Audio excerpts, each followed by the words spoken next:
All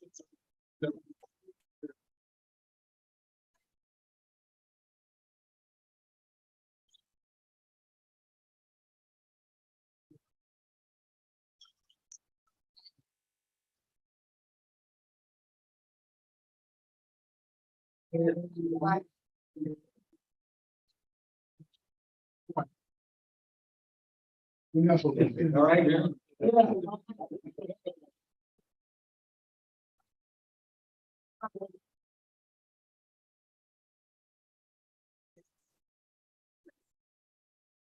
All right, I call the Kalamazoo County July 25th, 2023 budget retreat to order. First on the agenda, roll call. Please. I don't have. Chair Taylor. Here. Vice Chair. Then Vice Chair Pro Tem Ray. Vice Chair Ray. What did I say? You said Vice Chair Hepler, Vice Chair Pro Tem Ray. Vice Chair. Look. Both absent. Commissioner Hepler. Or Commissioner Gisler. Commissioner Wheeler. Here. Commissioner DeLu. Here. Commissioner Morales. Absent. Commissioner Mazer. Here. Who did I forget? Commissioner Strauss. Absent. There's a few here. Okay, I know it's difficult to get here, but especially with the construction going on outside. So I'm going to try to talk very slow and give people a few more minutes to arrive. But next on the agenda is public comment. This is an opportunity for citizens to address the Board of Commissioners. Please give us your name and address, and you have up to 4 minutes. Come to the middle or? Sure, whatever you think.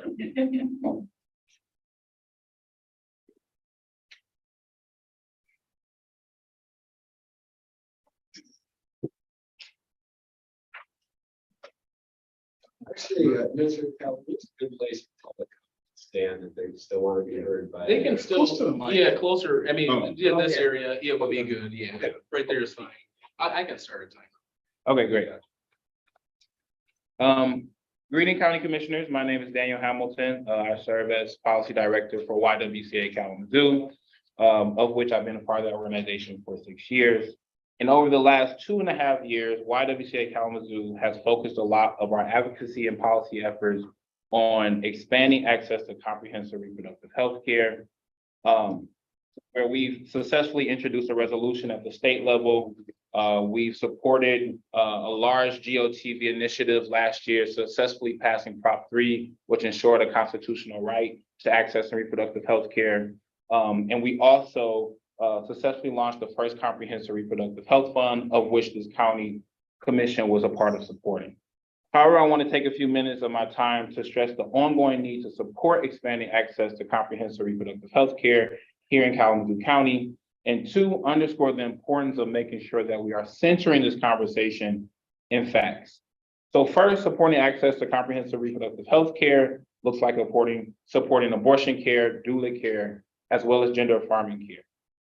As we continue to celebrate the passing of Prop 3, we also have to ensure that systems at the state and local level are working to eliminate barriers to accessing quality, safe, and affordable healthcare. As a county that has also pledged to this commitment, we also have an active role to play in supporting the needs of the residents here. To be clear, this means like leading with compassion and not shaming or judgment. We can put people and their families' health, safety, and real life needs first by letting them decide what's best for their own circumstance. Second, it is important that we are also recognizing that sometimes our deeply held beliefs do not always align with facts. As we continue to have this conversation around supporting comprehensive reproductive health care, and as the county continues to discuss supporting the Reproductive Health Fund, I encourage us all to keep in mind that the fact is Prop 3 outperformed here in Kalamazoo County compared to the state by a significant margin, meaning voters here support access to abortion care and abortion care services. The fact is restrictions and bans on abortions especially harms people of color who are working to make ends meet and those living in rural areas. The decision on whether or not to have an abortion is one that each family makes with their faith and their family included. Also, the American Medical Association cites that youth who have received gender-affirming medication, including puberty blockers and gender-affirming hormones, had a 60% lower odds of moderate and severe depression and a 73% lower odds of suicidality.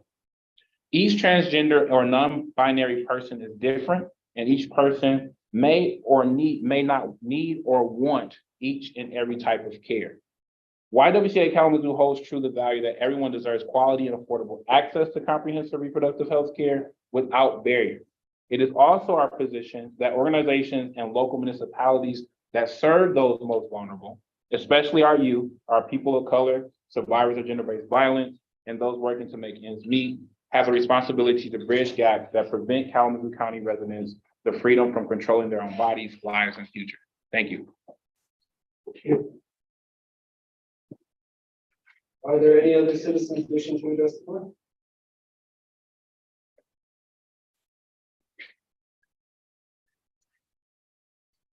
Hi, good afternoon, commissioners. My name is Adrienne Zaya. I am a public policy coordinator in maternal and child health for YWCA of Kalamazoo. Today, I'm coming before this body to ask for your continued partnership in addressing health equity here in Kalamazoo County through the renewed financial support of YWCA Kalamazoo's Reproductive Health Fund. YWCA Kalamazoo aims to eliminate racism and empower women. And in the last few years, a key goal for our association in serving Kalamazoo County has been to ensure that women, identities that align with LGBTQIA+ and non-binary, survivors of violence, and individuals working to make ends meet have access to quality, affordable, comprehensive, and culturally competent reproductive, sexual, and gender-affirming healthcare.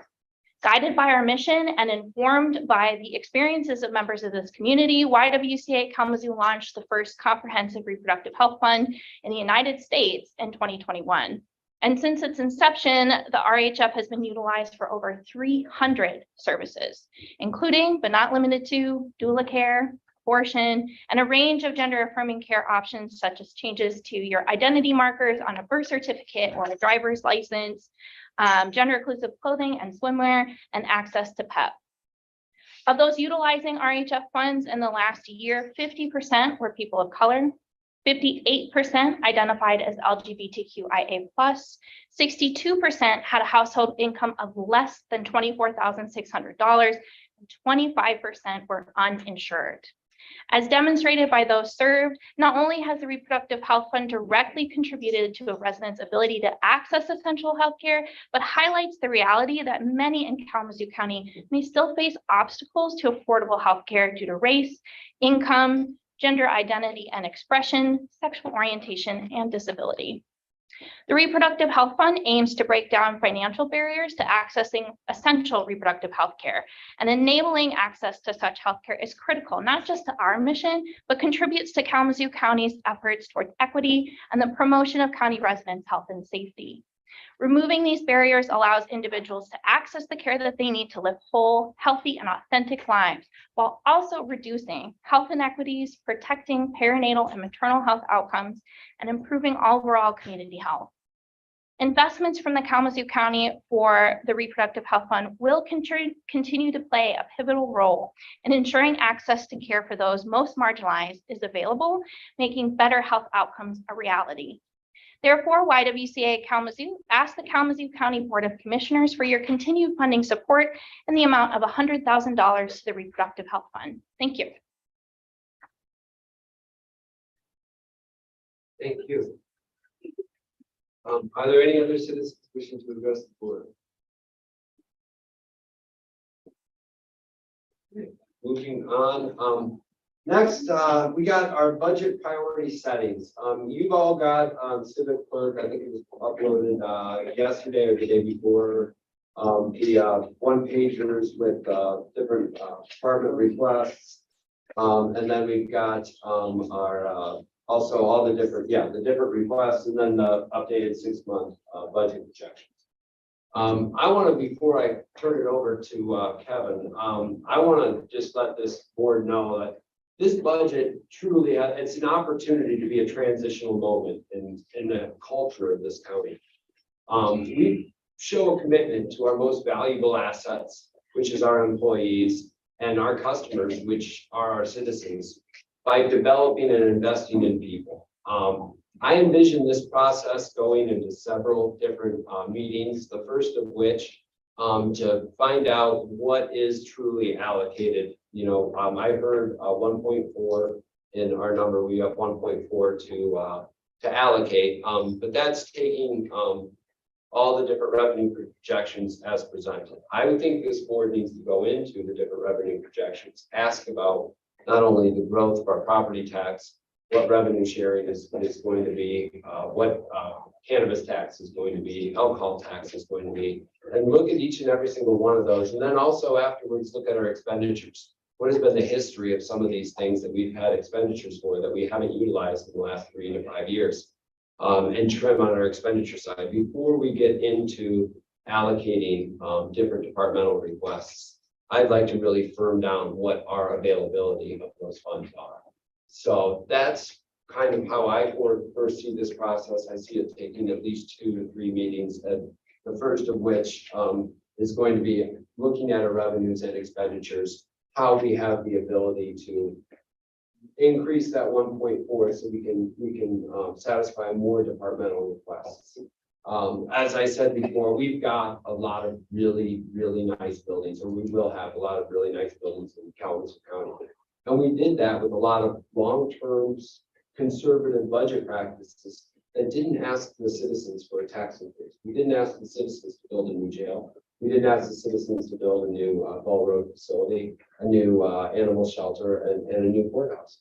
We did that by internalizing and saving over long periods of time. Before that, the expansion on the jail. Before that, the expansion of the Jeff jail. and Rick here. Yeah, we've spent hundreds and hundreds of millions of dollars on facilities without raising taxes. And we did that with a lot of conservative internal budgeting. I do believe that it's time that we turn that back, and then we have the county that is more flush in employees and in services to their citizens. So that's just kind of my 2 cents and my philosophical soapbox, as you will, before we start the process. But I will turn it over to Kevin. Thank you, Chair. I appreciate it. I think that you said it very well. I think there'll be a lot of themes that are generated today, and we'll see where that takes us and as a collective body and try to align those.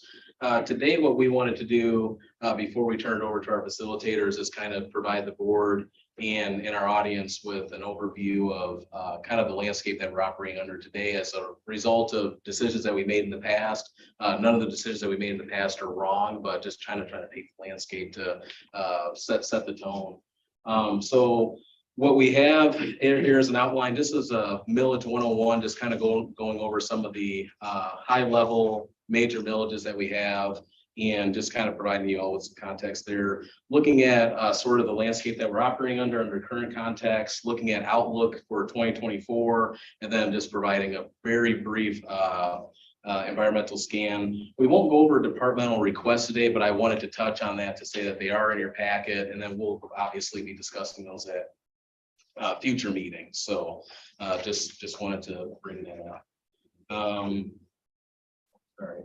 So on millage 101, we wanted to talk about and just provide an overview of some of the millages that we have and sort of the impact that they have on our community. So obviously the first one is the law enforcement millage, which was first established in 1980. The law enforcement millage really brings in around 16 million a year. It's 1.441 mils, and it supports both the courts, supports the sheriff's office, the prosecuting attorney's office, and the animal services enforcement. So that's that millage. Does pretty well. The fund balance on that millage is very low. We've had, obviously, with our collective bargaining contracts and just other matters have really we've been really utilizing that millage to the fullest extent. So the next millage is that I'll discuss is the housing millage. That brings in around $7.5 million a year, and that is a 0.75 mils, and that's obviously supports our affordable and workforce housing initiatives and support services. There's a 911 millage. Although we collect it, KCCDA, the Kalamazoo County Central Dispatch Authority, that is their main source of revenue. 0.65 mils generates about $7 million a year. We also have another big one that the board always talks about is the senior millage.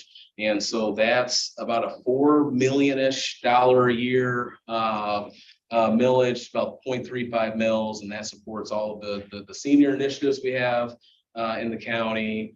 And then there's two debts that we wanted to talk about. So one is the juvenile home debt, which is on the schedule until 2035 to pay. And that costs us about $1.8 million a year. So there's funding within our budget that's always earmarked to pay those bond payments. And then obviously the new Justice Center. So the Justice Center is about a $3.4 million payment a year. That'll be for the next 30 years or so. We've been paying on it, but yeah, so that'll be a while. So just kind of letting you know, like what we have out there in terms of major debt that we have that we're responsible for. Question on the, I know the Justice Center is around 3%. Do you happen to know what the juvenile home debt interest rate? You put me on, I didn't think of that question come up. I can have Brian look it up, but I don't remember the interest rate on that one.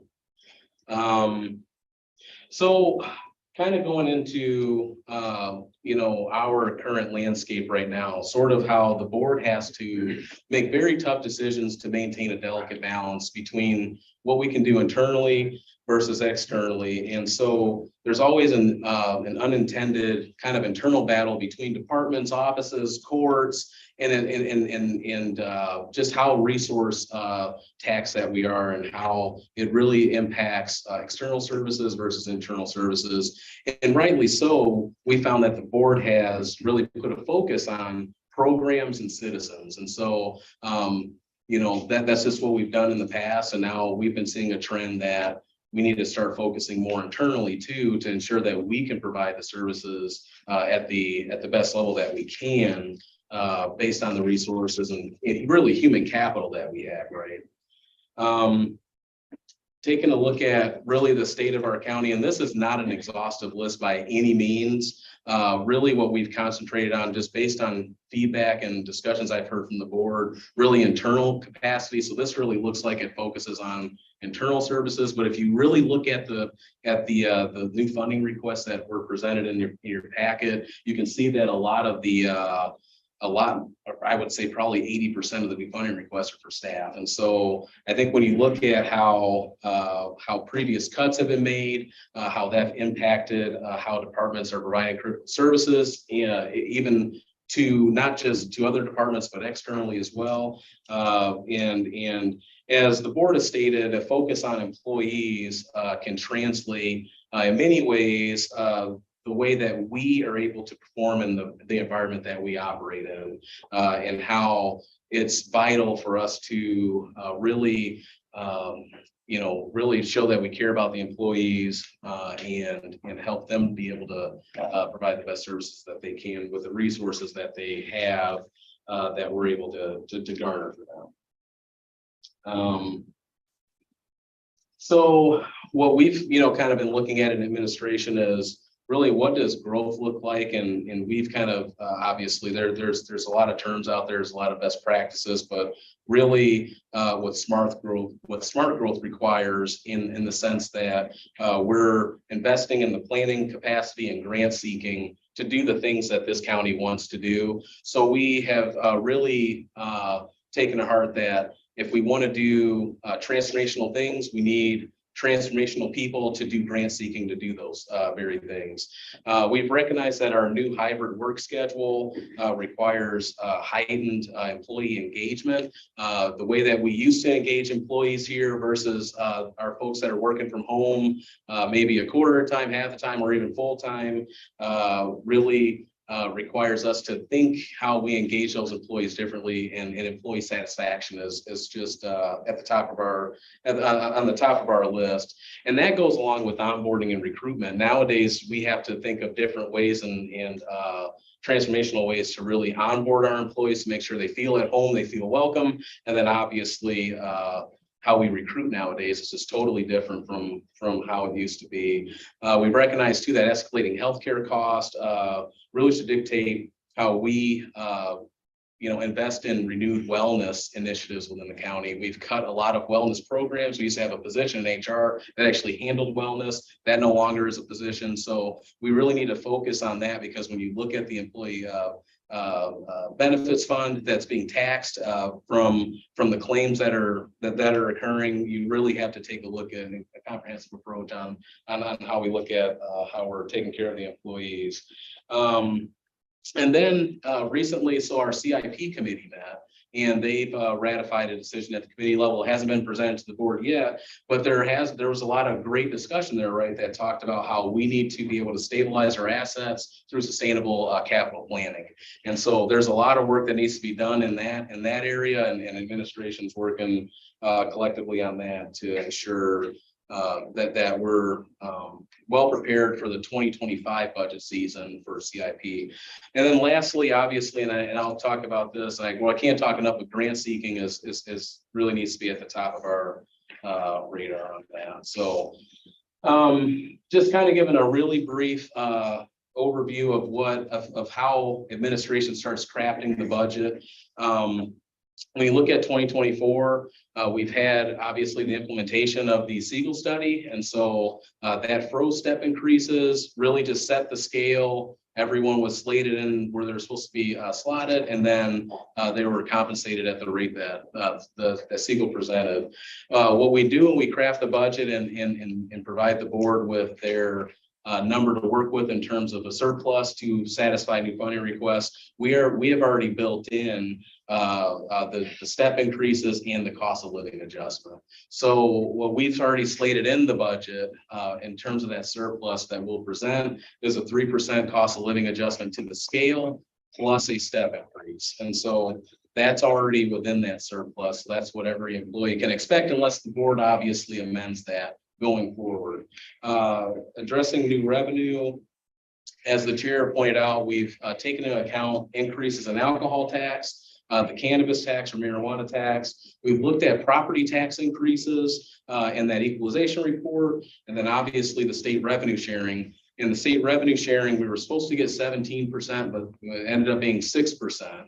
Unfortunately, but they did put in some funding in there for a one-time incentive bonus that's earmarked for certain purposes. And I believe a portion of it is actually earmarked for public safety, but we're still waiting on Michigan Association of Counties to get back to us on that piece. The legislation just kept changing so much. So going into, and I'm almost done here wrapping up, but environmental scan. So kind of considering, the employees and compensation, you look at what inflation rate has been, 7.9%, but then looking at what we can collect in terms of property taxes, obviously we're capped. So even if property values go up yay high, we can only collect so much unless you do a heavily override, things of that sort. But we've looked at also, when we look at economic factors, look at consumer confidence, which is great to know that it's still relatively high. And so there's a lot of buying power out there, which is exciting to know. And then and I won't talk about this much with the stock market. I mean, the economic indicators are looking pretty promising right now, although they can change in the blink of an eye. So, but those are kind of the things that we look at. So I just wanted to kind of set the landscape there and really introduce our facilitator. So Ashley Kletke, who was with us before last year, we brought her back to facilitate this discussion, our budget retreat for the 2024 budget. So Ashley's career spanned engineering, quality, operations, well-being, human resources, and various leadership functions prior to business ownership. And she is a trusted specialist in coaching, workshop development, facilitation, and culture. So we're very happy to have Ashley back with us to facilitate this discussion. I'll turn it over to Ashley. What we will do is have Ashley introduce the process. We'll break a little bit. There's I guess a dinner, so to speak, served out in the hallway. We'll grab our food and then come back and then start the facilitation. So turn it over to Ashley. All right, good afternoon, everybody. Well, yeah, and actually, before you start. Oh, yeah. Can I give commissioners a chance to ask any questions? Oh, absolutely. Yes, please do. Please do. Yeah. One of the important villages that's been passed in the last few years is career and technical education village. How come that didn't get on the charts? Well, it's not really a village that we have by really property been taxes. involved. Yeah, but it's not really a village that the county has. So that goes right to K-RISA. We don't really have any involvement in it. I just didn't touch on it, but it's within the budget book. So we do collect it and receipt it out, but we don't really have any major involvement in that, in the administration of that village. That So, would all be key reasons. yeah, it's all K-RISA. Yeah. Any other questions on the overview with Kevin, commissioners? Commissioner Shows. Just one quick one. You touched on the concept of the Headley rollback. The board, has sort of talked through that before. Will we have some additional discussions on what impact of that decision could have on the finances of the county? We could work with equalization and finance and amend the numbers that we presented last year. As you all know, it was on the ballot last year for the November election. It didn't pass, but it was, I can't remember the numbers, 40-some% to 40-some% or whatever it was. But yeah, we can absolutely. I think at the time we presented the numbers, it would have been based on the home value of $200,000, like $20 increase on the taxes. But we can amend those based on the property tax valuation that we received from equalization report. So yeah, absolutely, yeah, we can present that. And we didn't have the law enforcement village on that, just the general operating. It was just general General operating, that's operating correct. because Yeah, of the timing of it. yeah, that's correct. Any other questions? All Thanks. right, thank you, yeah. Actually. And I'm only gonna speak for a minute because I think we're gonna get, if you don't mind, we'll get right out there and get food. Yeah. But I'll go into a little bit more of an introduction of myself in a little while. First, I want to get all of you talking. So for those of you who were here last year, some of it will be similar. And my big goal is to get everyone talking and discussing, rather than me talking at you the whole time. And how it will be different is the actual process of prioritization. We learned a lot last year, and we succeeded in creating budget priorities from this meeting. But we learned a lot that we implemented this year to make it smoother, easier, and perhaps a little faster. So what I suggest is that everyone goes out and gets their food and comes back. And as you're out there getting your food, please think about this. This is a question that we'll start out with. Leadership. What is leadership? And how would I frame this? I would like you to think about a leader in your life. It can go back as far as you want, or it can be current, that really had an impact on you, that you respect them as a leader. And why is that?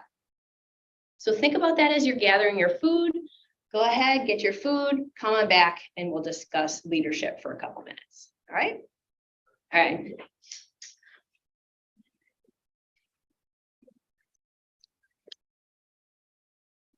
Very, very.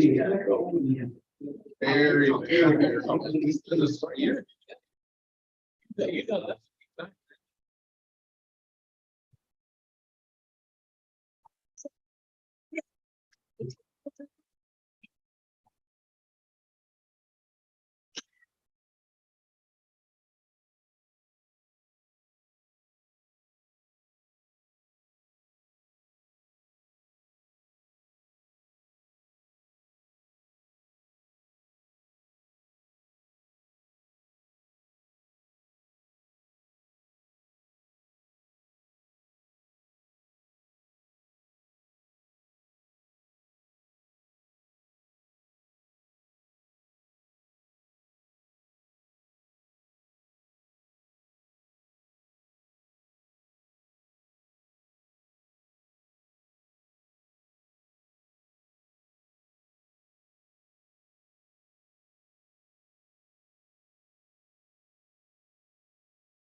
Get the email with the agenda packet on it.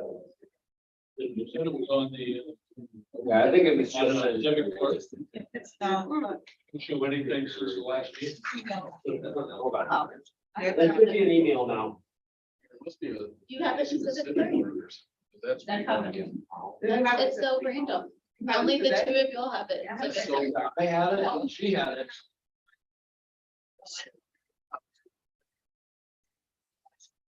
We published it to see if it would generate, but it didn't generate for y'all, for Dale and Jen. But you two have it. I have it. But if you don't have it, it's in your email. Yeah, we just. It's also public now, so you go to the, commissioner page. Right, do we have everybody back? Can we get started? All right, let's go. Okay, so the question that we posed to you that hopefully you've thought of is, who is a leader that you respect and admire and why? So, Terrell, don't take another bite. Obviously, you can keep eating, except we're gonna go around the table and just have this discussion. So I'll go first, so you can finish your chewing. So there is a leader that I worked with, actually, I'm still working with at a small organization in the Kalamazoo area. And what I respect about him is he really encourages big, out of the box thinking and applies it to the business, but not blindly. So always starts with why. And if the why is compelling, the next statement is always, let's try it.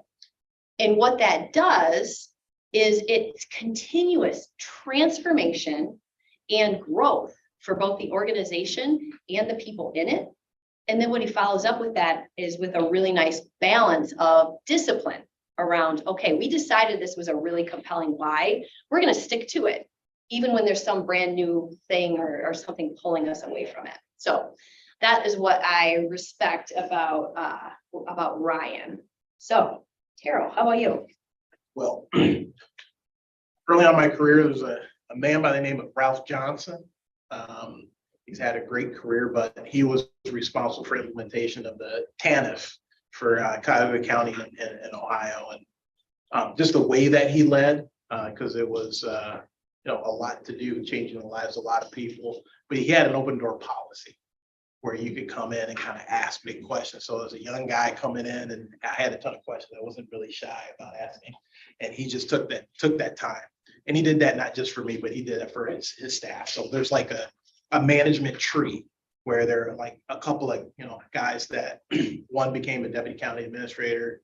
Another was a pretty high, policy person, for Health and Human Services for the county. Just there's about 8 of them. And we all had that connection with Ralph and how he led. And so, tackling difficult things, bringing people together, being connected to who they were, what their mission, what their why was, and just got the most out of people. So, yeah, Ralph Johnson. Yeah. How about you, Lindy? So a lot of what y'all have touched on, but I think back to a former boss and now mentor in an organization when I lived down in Pensacola. And she was just very transformational and encouraged big ideas. And that a lot of times it was submitting those big ideas, maybe they could come to fruition, maybe they wouldn't. But in submitting those big ideas, it was also linked to collaboration and ensuring. At the time, I was in the nonprofit sector, so ensuring, okay, what is the nonprofit lane, or if it's not us, who do we collaborate with, faith-based organization, another nonprofit or government, and really making sure that we were kind of in our lane, but bringing those big ideas to all the other collaborators in the community too. Thank you. Commissioner Hetler. Thank you. I have a number of people that I definitely respected. One was my mother. I didn't think about that until probably way too long, but she was always taking care of the family. Another one was one of my bosses that I had when I was really young and working. He did really pretty well for himself. He was in World War II and came back and started a business. And he told me, he said, this was a swimming pool business. And he said, I sold my first swimming pool. I didn't have a tractor to dig it with. I didn't have any equipment. I didn't have a pool to sell, but I sold one anyway and started doing it. And he was always very inspirational. And he told me one day, he said, take that tractor, go do this with it. And I said, boss, I ain't never run that tractor before. He said, I'm getting younger to learn. And I took that tractor and made it work really well and been running tractors ever since. But I was very impressed with, he's always concerned about his employees and taking care of his customers and doing the right thing. So it was always a good effort, folks. Very nice man. But I had a number of folks that were very inspirational to me and set good role models for taking care of people and taking care of our community. Thank you. I guess I'd go back up to my 8th grade English teacher, Jessie France, and she's something else. But if I speak reasonably well nowadays, it's because of her influence. This was back in the days when if you didn't like the way you were being taught, you couldn't raise hell and have the teacher fired. I'm not sure that's exactly how it goes nowadays, but she took no prisoners. And I was always a good student, but that didn't cut any mustard with her. If I misspoke, I would hear very clearly that that was not proper. Don't do it again. And if you do, don't do it in front of me. She was a stern disciplinarian. And I think that's part of it. Fair, but fairly stern. That leadership had a lasting influence on you. Sure is. Great, thank you. Commissioner Wheeler. I think my coworker Matt right now is probably a good example of a leader. He runs our training division at the fire station, and he's very people-centered, whether it's his people at the fire station and making sure that he fosters a learning environment, that he listens to everybody and their different ideas when it comes to training or the way our apparatus is set up. But he's also very people-centered when it comes to the community that we serve, and that we should be the best we can for the people that we serve, because that's what they deserve out of us. So he's just very, like I said, people-centered and very willing to listen, whether you are complaining or you have a new idea. And just very proactive when it comes to our job. Thank you. I would probably have to go with my dad, my father. He was definitely an inspirational. He was always involved in the community, whether it was school board, county commission, mental health boards, NAACP boards. He was on every different sort of board you can imagine. Very rural town. So it was pretty interesting. And he definitely didn't share the same political persuasion as 95% of the people in town, but he was able to still get elected and still be able to, just through talking to as many different people as he possibly could. I definitely would probably choose him. Hi there. Well, since we can't talk about people in the room, I can't talk about John Taylor. I didn't put a constraint. Inspirational leader. You know, in my previous life, I was one of 20 detectives in the city of Kalamazoo, and we had a captain by the name of Glenn Neville, who unfortunately is passed now, but very simple. Held you accountable. Do your job. Do it any way you want. Do it when you want, how you want. Just do it right. And he was the type of leader that a lot of positive reinforcement. And so he's the type of leader you wanted to work with. You did, it's almost like a parent. You weren't worried about being punished, but you didn't want to discipline. And I just always remember that guy, because you could walk around and smoke cigars inside the building back then. It's put it on your desk, but just somebody you wanted to work with. That's my opinion of it. Great, thank you. Vice Chair. Yeah, so there are a couple of people that I respect as leaders, so for some of the same reasons that have already been looked it up, but they're inspirational, motivational, also like cultivate strengths in different people on the team. They both have vision and there's a plan to move forward, and folks are not just all over the place, and I can respect that. Thank you. Well, I didn't know you had a rule, because first person I came up with was our chairperson. And I didn't have that rule. Oh, You're- okay. that's right. That was self-imposed. I made gums and they want to. I worded it. Get a second, stuck up. I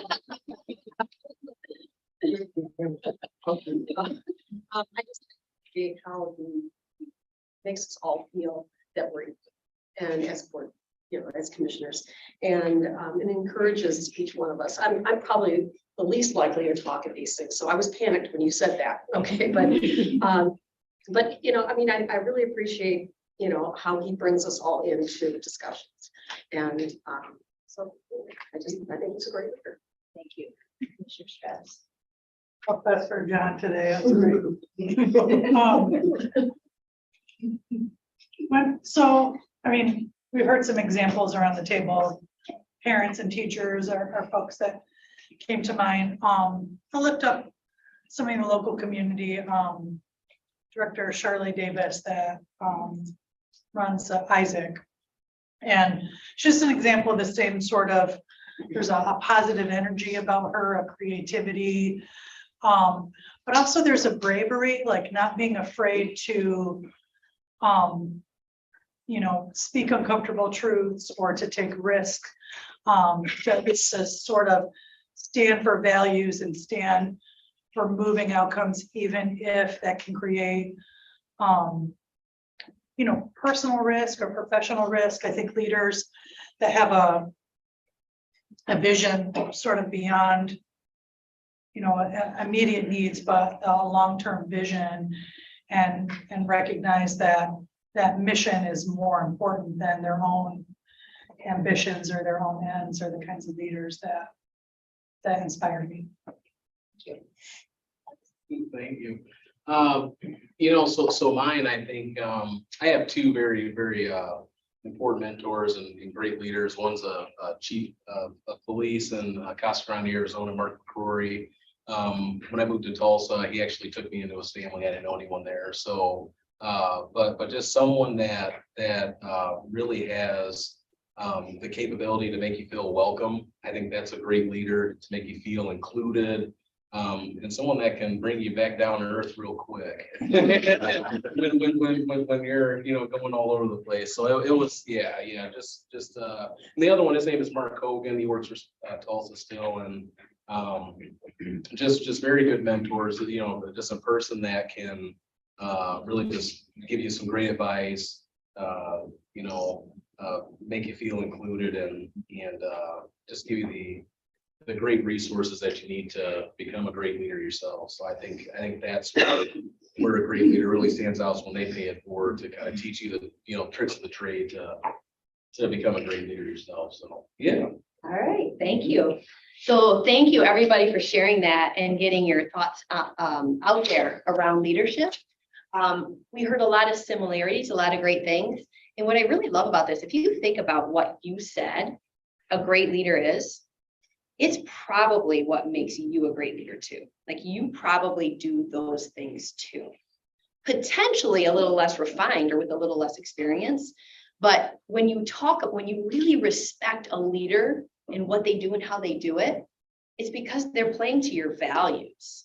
And those are values that you are also operating on. So the goal there was for you to think about leadership and also think about what you contribute. Did I stop sharing? Okay. Okay, we're all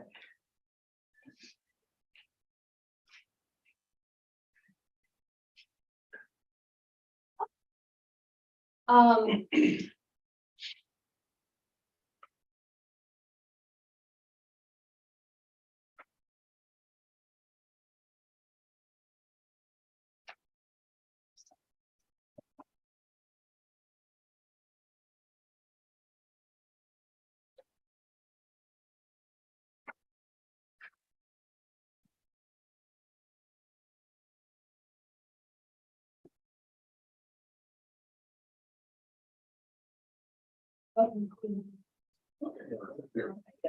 Yeah, I'm gonna get you cool. Okay, thank you. So what I hope that did for you was a couple things. One, think about leadership, because everybody in this room is a leader. And as a group, we are a leader. And what would it be like to continue to even expand on that leadership and take the opportunity to become a leader in the region? All of the characteristics that you talked about is what we need. It's what we need to move forward, to get bigger, and to even impact even bigger than we already are. The other reason that we talked about that is what I hope that did for you is put you in a kind of a positive state of mind. We talked about something good, and then we realized, oh, I do that too. Now I'm in a really positive state of mind. And why does that matter? Well, the work that you guys do is really important. And would you agree that it would be best if you had access to all of your brain when you're doing the work that you do? Would you agree that that would be nice, having access to all of the great functions of your brain? Well, what I mean by this is whatever we're thinking determines our behaviors, which determines our results. So if my thinking is, I don't want to be here right now and I'm tired, my behaviors are going to be to maybe medium check in on the work that we're doing. And the results are going to be, I'm not going to be really involved, and the outcome of this meeting is not going to be the best it could be. But if my thinking is, the work we're doing here today is really important, and I know I have something to contribute, my behaviors will be to lean forward, to discuss whether it's comfortable or uncomfortable, and get to the best result we possibly can. So this is true in everything we're doing. Our thinking drives our behaviors, which drives our results.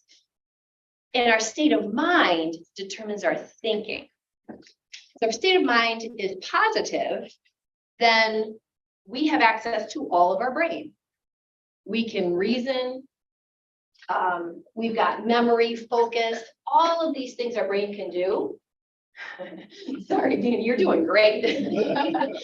We've got access to all this stuff when we're in a positive state of mind. If we're in a negative state of mind, we lose a lot of great things. We lose our ability to be creative, some planning ability, some common sense and perspective, and some ability to regulate our emotions.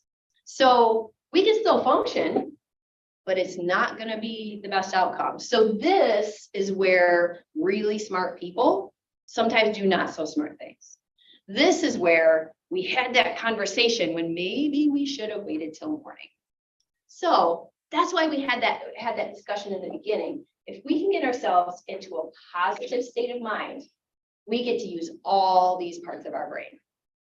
So keep that in mind, because as I said in the beginning, some of what we're going to experience, the actual prioritization process is going to be a little different than we did last year.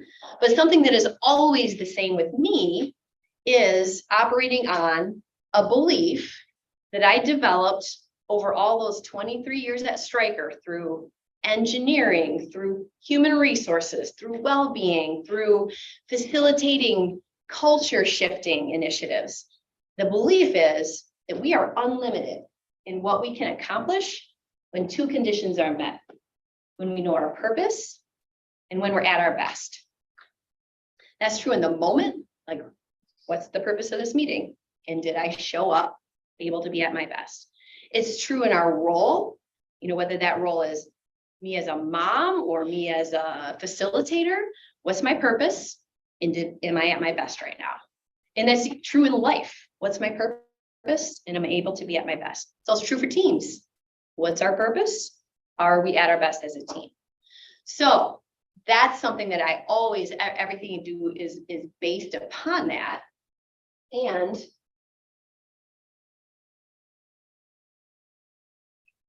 that's why I pull us back to these things and I ask you to remember them as we work together, working together at our best. State of mind, couple tips up here. The biggest thing is to just notice what state of mind you're in at any moment. And if you find that you're not in the best one, here are a couple easy access buttons to get into a positive state of mind. One is great gratitude. If you can think of something that you're truly grateful for, it's really hard to stay in a bad mood, at least for that moment. You might be able to come right back down, but at least for a moment, you lifted yourself up, got access to all of your brain again, and you have a better chance of a better outcome. The second one is curiosity. We all have a really big impact on the state of mind of those around us. It's really easy for somebody to say something and immediately, we take it a certain way and we're off our game. Simply getting to curious, maybe we can't get all the way to gratitude in that moment, but if we can at least get to curious and ask the question, I wonder why they think that way. That will get us where we need to be as well. And it's not, and by curiosity, when we're curious, we ask questions. So ask a question. Why do they think that? Why does that make sense to them? Because everybody's just doing what makes sense to them. So why does that make sense to them? So 2 key ways to get to a positive state of mind. Okay, second exercise. Everybody bring to mind a gray dog. Everybody got one in mind? Okay.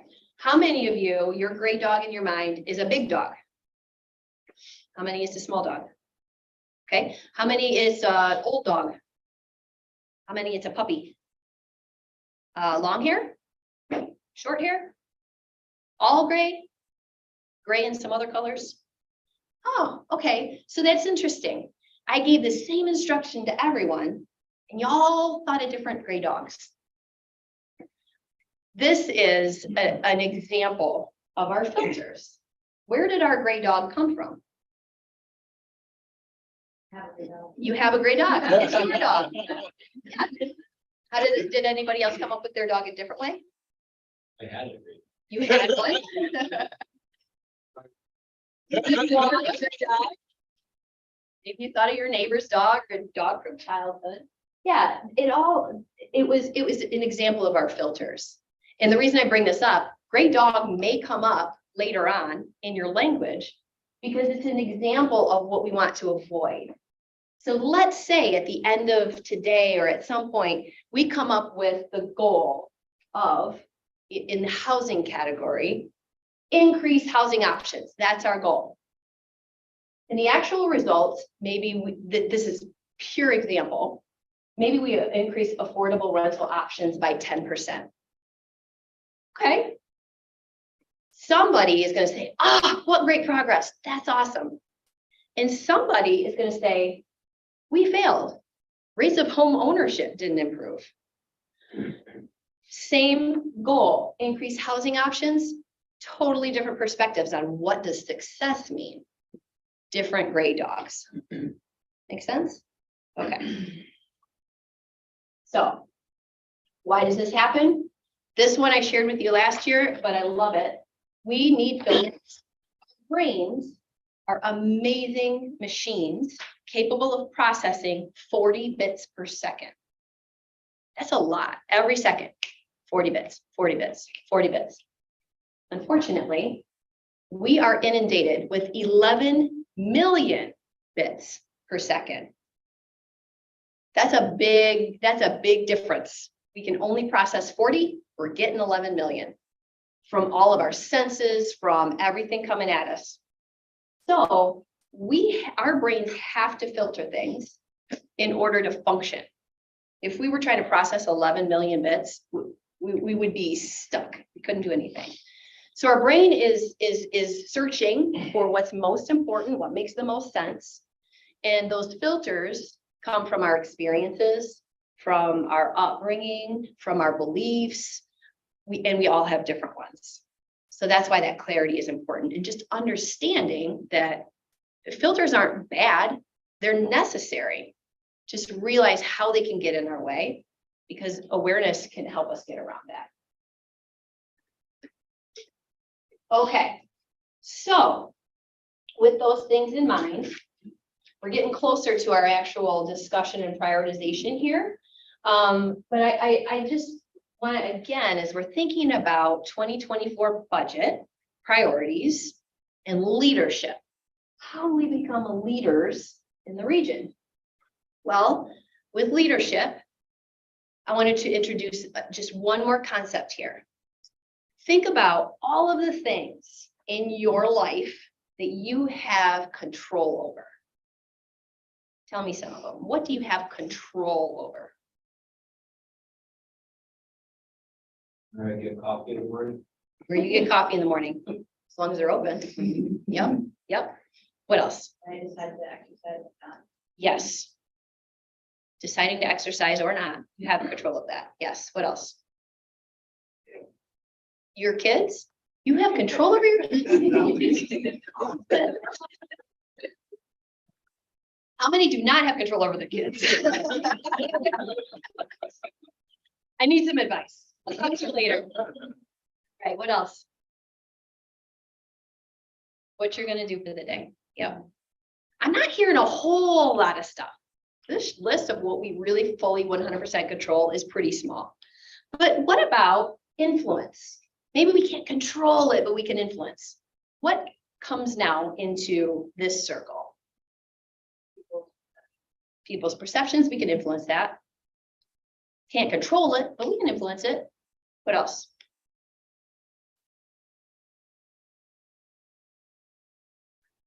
Decisions that get made. What else? Other people. I think I can influence my kids. And others, you know, anybody else around. Yeah, so now our sphere is getting a little bit bigger. We can't control everything, but at least we can influence some things. And then, what are some things that come to mind that are completely beyond influence? Physical surroundings. Yeah, no. Potentially, yeah. Weather. Weather is a perfect example. We have no control over the weather. And yet, have any of you ever spent any time talking about or listening to somebody talk about the weather? Yeah. Imagine if you could get all those hours of your life back that you spent on it. Yeah, it'd be years probably. So we often do this. We spend time and energy on things that are actually completely out of our control.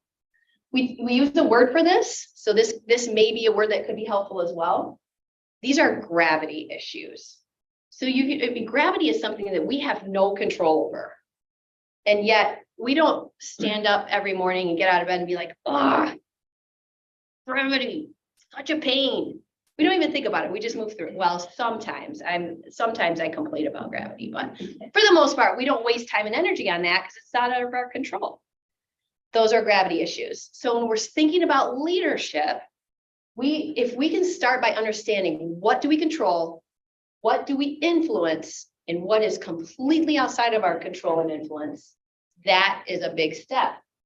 And what's really cool is that the barrier between influence and out of our control is permeable. We can choose sometimes to pull things out of our control, at least into our influence. So an example of this may be, gas prices. Okay, I can't maybe control gas prices, and it feels like it's completely out of my control, but at least I can influence how it impacts me. Maybe I choose a different kind of car. So that barrier is permeable. We can move it. And really, that's what leadership is all about. In an organization, whatever organization you are a leader within, expanding the amount of influence you have is the essence of leadership. So how do we do that as a group? All right, comments, questions? Okay, one more thing on leadership. It's really easy to get head down focused here. And this is true. Most of my experiences in organizations that have, it's very clear, like this is my job. And maybe I can do that job really well. But if I can lift up and think about, well, maybe a decision that I'm making is best for me and my getting my job done, but it negatively impacts the team. What if I lift up and think about the team? Oh, okay, I might make a better decision that it has a bigger impact. And then even further, how can I lift my head up and think about what about the entire organization? This is an example of expanding influence in order to become more of a leader. So keys to this, what do we currently control and influence? We're going to get to this, but being clear on the what versus the how. And then going back to what Kevin talked about in the beginning, really thinking about the decisions that we're making for spending. What's going to move the needle? What's sustainable? Can we think about this as investment versus spending, and what would be different if we did that? So our goal for today is to get alignment on the top 3 2024 budget priorities. Why 3?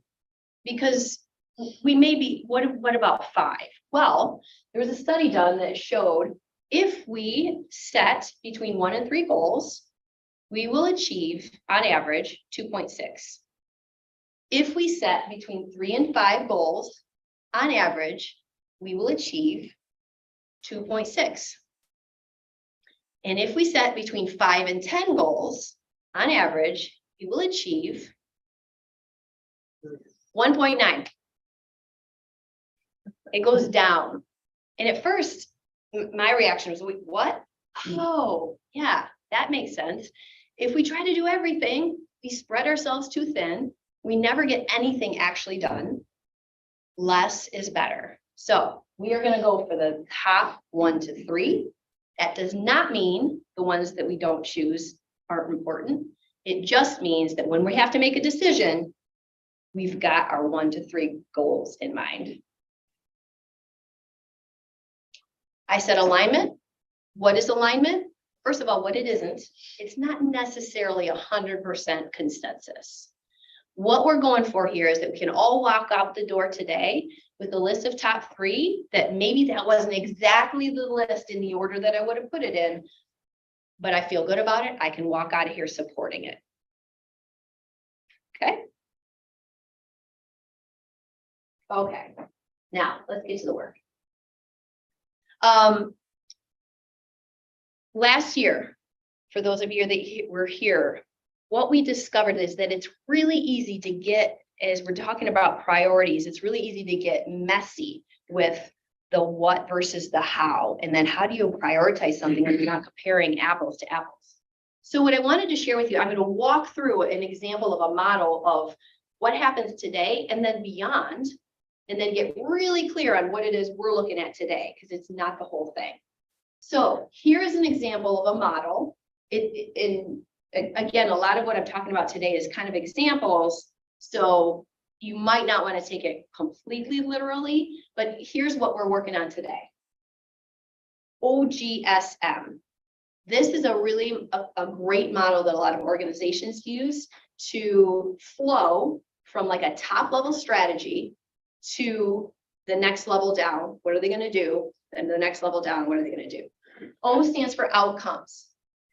Words that describe what will it look and feel like if we succeed.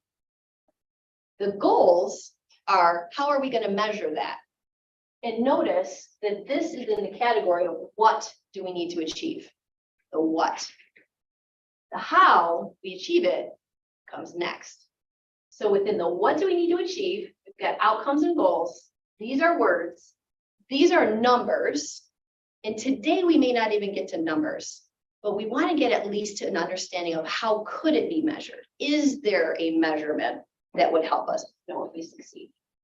Then once we've got outcomes and goals, then we can come up with strategies, and we might come up with a bunch of possible ones.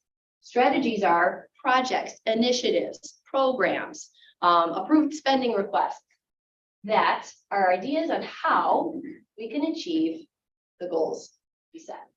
And then the measures are, again, numbers that show that we succeeded on those. Here's an example. Again, pure example. Please don't get wrapped up in what I put up here. It's not real. It's just an example. But about 3 months ago, you guys were asked for what your priorities would be for the 2024 budget, right? And one of those categories was employees. So here's an example of how this might work. Maybe the outcome of what would it be like if we succeeded? What would be the outcome? Oh, we would have employees who are connected and loyal. Maybe that's how we describe what success looks like. Okay, well, could we measure that? Well, maybe turnover would be maybe we reduce turnover Maybe we've got a employee satisfaction survey and we can improve the score on that. Those would be measures of the outcome. Well, then that flips over to the departments, the staff to figure out, okay, those are our goals. How are we going to do it? Maybe here are some strategies that we come up with. Maybe we come up with a step pay increase and we have the numbers around that. Everybody has it in place by a certain date. Maybe we think benefits changes would make a big difference here. And we decide that we can measure, we did that by reviewing and revising it by a certain date. Maybe we decide we really want an employee emergency fund that we give to one person every month. And we say it's $1,000. And then maybe implement employee engagement survey if we didn't have that. And then that's a date. So are you tracking with me so far? How we start big, we describe it, we measure it, and then the how is more ideas described and measured. So this is a model of how that could be. Then imagine this, we set our priorities, we set our goals, and then spending requests come in and we're evaluating them. Here's an example of how they could be evaluated. First, by difficulty. So what is difficulty? Well, it could be how much money is it going to take? How many resources, like people resources it would take? It could be how difficult is it? How much resistance will there be? What's the difficulty? And then what's the impact? How many lives will be touched on whatever needle we're trying to move? How much will it move the needle? And then what we end up with is something like this. So maybe we took those 4 potential strategies, we drop them in here, and we say that 3% pay increase is going to be a pretty big investment. And it's also going to have a pretty big impact. Again, I don't know if that's true. This is an example. And then we say, relative to that, the emergency fund is going to cost less. So the investment is less. And so is the return. We can only touch 12 people with that. Then we say the benefits review. Oh, that's going to be really easy. So the investment is low, but just a review of the benefits maybe won't impact people that much. And then maybe the employee engagement survey, we decide also easy to do and the return is going to be big. So here's that's just an example. Then we put this matrix over it. And then what we see here is these strategies that we have fall into different buckets. And the goal here, the way that this is usually used is if we find something that's a bold action, that means it's going to be really hard and it's going to have a huge impact. That's a bold move. We really only probably want to do one of those. If we've got 5 things that end up in that category, that's probably not realistic. We need to choose one and move the others. So if we've got 5 bold moves, we've got to figure out how to make some of them less difficult or have more impact. So one bold action, if we've got stuff that we realize, oh, we've got 5 things and easy wins, lots of return, not much investment. Oh, we should do all of those. Let's prioritize those and get started. This group here, low investment, lower return. These are probably incremental moves. And again, we probably want to prioritize those and work on those after the easy wins. If things end up here, it means it's either it's too difficult with too low of an impact. So can we make it less difficult? Can we make the impact bigger? We need more research to figure that out. Otherwise, we don't do it. So can you see how that flows from where we start to where we finish? All we want to do today is this. So we're going to get to outcomes and goals, maybe with actual numbers, maybe not. So what I'm hoping this does is it helps us understand that we don't have to have all of the ideas for how to get this done. We just need to know, what are we trying to accomplish? Then the rest of the process that Chair Taylor indicated, a few more meetings, that can get us, we can take those spending requests, use our priorities, and come up with our budget. Any questions? Yes. I think we are on different wavelengths of what we envisioned this to be. I was thinking more of this being so that we set up I guess maybe you're talking about this, the process. We still haven't seen any budget numbers. As far as goals that we can sort of come to, the only goal that I can really state is we need a budget without any, millions of dollars in carryover. None of the commissioners just got, like, at the start of this meeting, most of them, budget requests from different departments. As far as goals, I mean, we can do lofty goals like housing or this sort of stuff. But as far as the actual meat and potatoes of budget, we're going to need probably to be farther along in the process, and the commissioners have access to what our revenue numbers are and what our expenditures by department will be. Does that make sense? Yes, it does. And I was not intending to go all the way through that process. Okay. So, but I do want to make sure that we're all on the same page and that this is going to work before we really start doing the work. What we intended to do was take these 5 categories that came from input from the commissioners and discuss what would it look like, get closer to understanding what would it look like if we succeeded. And then when it comes time to decide how to allocate money, we understand what are we going for here and where are we going to have the biggest impact. I guess any thoughts from other commissioners on this process as far as, you are the show, but I think that we can do this and have 100,000 foot level things so that staff and administration, when they're finalizing the actual budget. But until we see a budget, it's going to be really hard for us to say these are our goals or these are our priorities that we'd like to move forward, at least in my mind. But Commissioner Vice Chair Pro Tem Hopwood. Yeah. I agree with what you're saying. I think we need to see numbers as to what we're going to be looking at. What's our income? What are those going to look like? What's our expenditures? And then we can get into the priorities of how those monies are going to be spent.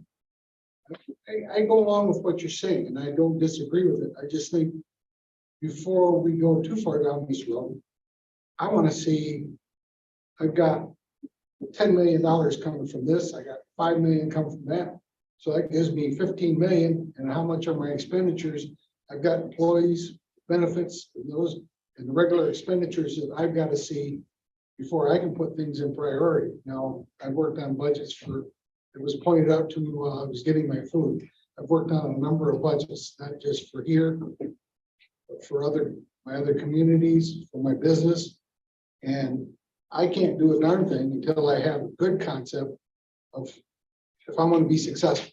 If I want to be successful, I've got to know where's my bottom line and what's my expenses to get there. And how do I take care of all of the people that we are required to take care of? And to me, our employees, I agree with our chair that our employees are our backbone. I've said that, and I think we've been saying that since John and I got on the board, which was a few days ago. Still, I did not intend to go in to create a budget today. And no, and I just kind of wanted to, and I think the most articulate way I can describe this would be, it's hard for us to say what our priorities can be if we don't know what kind of resources that we have to work with, because it could be different if we can afford more to do more. I would much rather do more, but Commissioner Shrubs.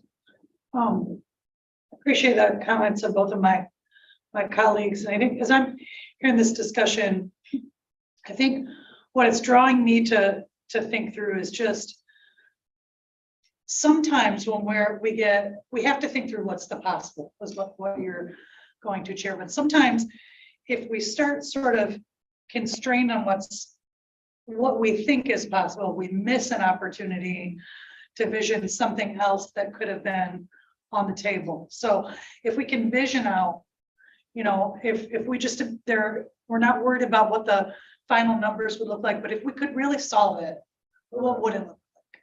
What would it look like to solve housing? What would it look like to solve gun violence, or whatever the priorities are? And then we look at the resources we have available, we'll say, well, how close then do we get? And that's when we prioritize. But if we end up let's not constrain our vision of it, that might be the benefit of it. Once we get to a budget, we have to work with the reality of numbers, but we might miss some creative thinking if we kind of don't open up our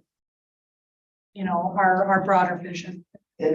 And I completely agree with you, but I think the work is not taking for granted the numbers and the constraints of those budgets. We're gonna have 5.5 million roughly of carryover this year. We're over 40% unrestricted unfunded balance. Gatsby percentages is way lower than 15 to 20%. Our budget policy says 25%. We've got an awful lot of one-time money that we've been using for carryover. That's the reason I ran for office.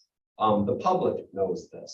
They can read our balance sheets. They've seen us stockpile dollars and dollars and dollars and dollars over multiple years, where we're now sitting at over $40 million, 30 some million dollars. Now we did reduce that a little bit by our CIP recommendations, but we are sitting on a huge sum of money because I think, just to be totally honest, this board has taken words for it when it came to this is what our finances, this is what our expenditures are.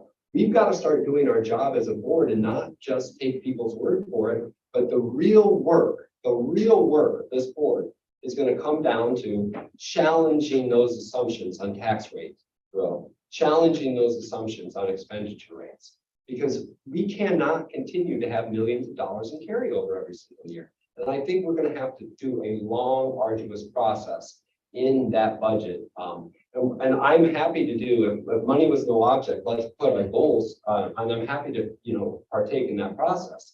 But we have got to, the two most important things commissions do is hire the administrator and do the budget. And I think the budget is it states our what our priorities are to the community. And I mean, I've said it in the beginning, I really strongly believe that we need to challenge these numbers that are given to us. We cannot say $1.4 million. We're going to have a whole meeting going over each and every single one of these expenditures and a whole meeting over the revenue side. Because when we really get to the meat and potatoes of it is, I think we have more than $1.4 million. We budgeted last year on $200 million. I'm not joking. This is dead serious. $200 million. We budgeted our treasurer to earn $1 million of interest. That is a 0.5% interest. And that's in the 23 budget. He's doing probably lower than some of the other municipalities, but he's at $2.6 million now over budget. These are numbers, even with mark-to-market reports that come out with an inflection of an interest rate. These are huge sums of money that just get put into carryover each and every year. And I think this commission really needs, if we can tackle one big thing this cycle, it's got to be the budget. We cannot afford to be putting $5 million of taxpayer money into an account that's earning 3% interest when inflation's at 7%. So what would be the best use of your time today? Do you have expectations of what we would get out of today? What I would think of as today, my expectations of today was to try to understand, when we do get to that whatever, first come up with the number of what is the 1.4. What I expected today is, what is the process? Are we going to just go through the list of $10 million in requests and be told and that we have $1.4 million to spend, and we pare down that to $1.4 million?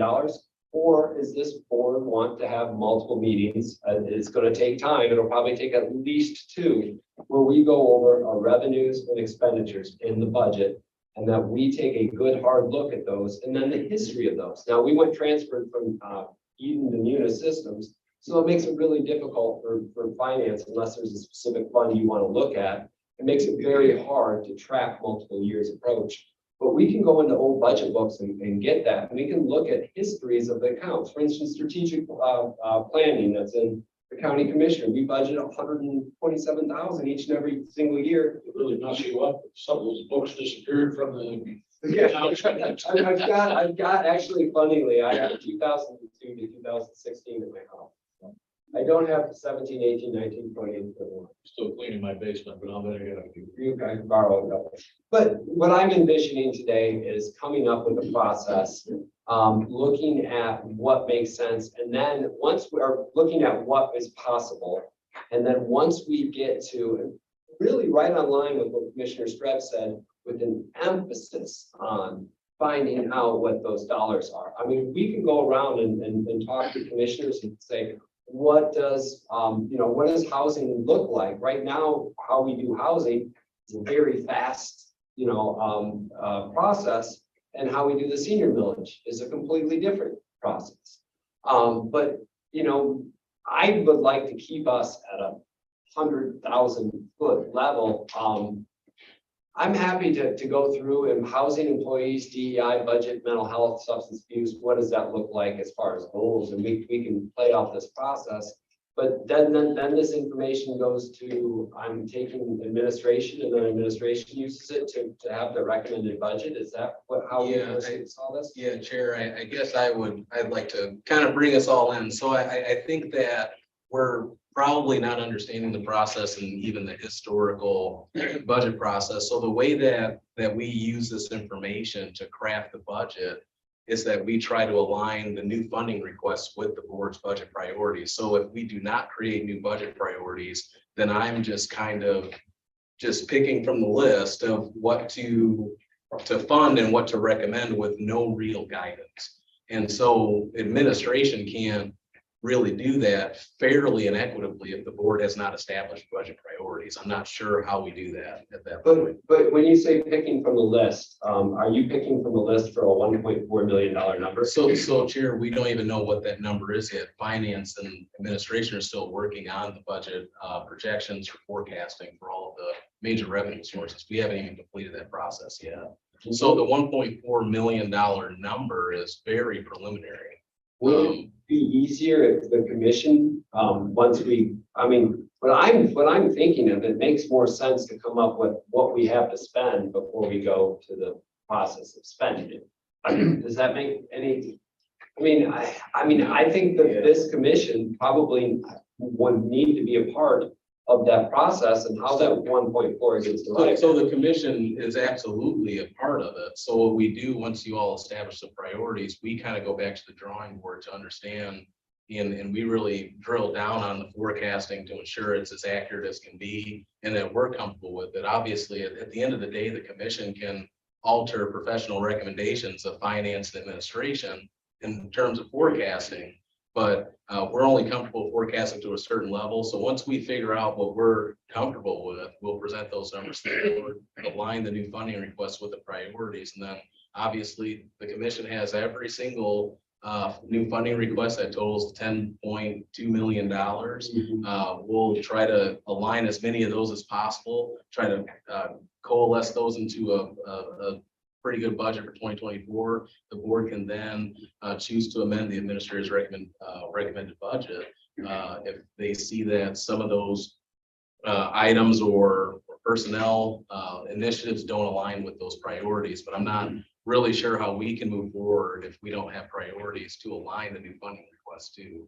Well, I'm looking at it as, I represent the 5th district of Portage, and I ran talking to my constituents. And as I went door to door several times, especially people that work in finance, had asked about Kalamazoo County's budget reserves. I do not believe that this board can just take professional recommendations from administration. No offense to administration or finance or the work that they do, but I do think that we need to find a way that we are not having $5.5 million and $7 million and $9 million. Those are the last 3 years, and $5.5 million are projected for this year of carryover every single year. We can't continue to do that. Last year we ran a $2.75 million deficit, but we bought a $13 million bill, $12.5 million HCS money. That's a $9.5 million deficit if you take off that one-time capital expense. I really think it behooves us to take a good, hard look as a board. That is our power. That is our recommendation. It's the most power that this board has, is to take, and it's not any disrespect whatsoever to finance or to administration or to anybody else. But I really think it's, we're doing our job, we have to look at those numbers. Commissioner Shasta. Chair, I agree 100%. We've had, dialogue around this going through this term. If we look to that carryover and we make determinations that we want to see more invested in the community, more expenditures, let's prioritize what we will push that money towards. That's what we want to talk about today, the nuts and bolts of how and how much, and we absolutely are going to have to get to that. And I'm bought into bringing down, the ballooning reserves. But let's prioritize, what does this community need from us? What do we want? What do we vision that sort of influence of those resources really looking like and doing for our community? That's what we got to talk about. And I'm happy to partake in that process of what our overall, as you said, the first two steps of that process. I would really remind us, we can't get into that third step until we figure out and really as a board determine what our budget is going to be on our revenue and our expenditure side. So I think what I'm hearing is that it does help us to establish the priorities as intended, knowing we don't know how much money we've got to dedicate to these priorities. But when we figure that out, then we've got these guiding priorities of this is what we want to make sure we're taking care of first.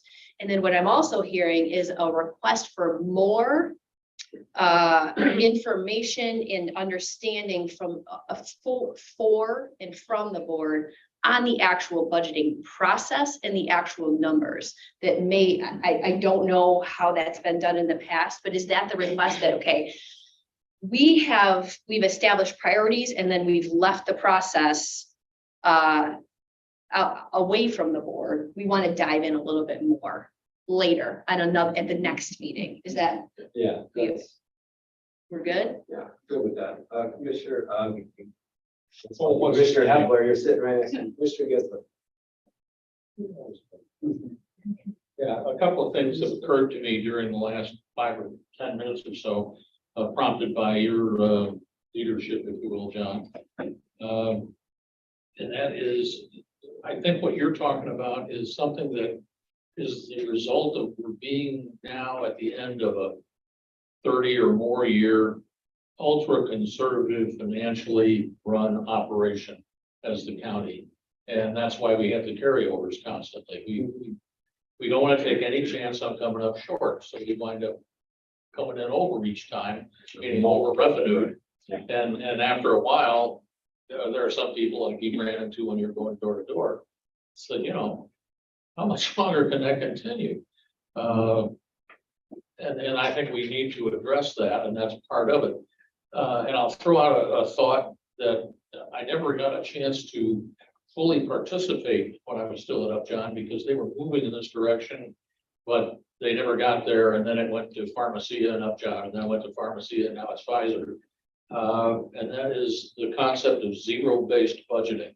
We don't assume because you had a unit last year with a certain budget and a number of people, that that's where we start for next year.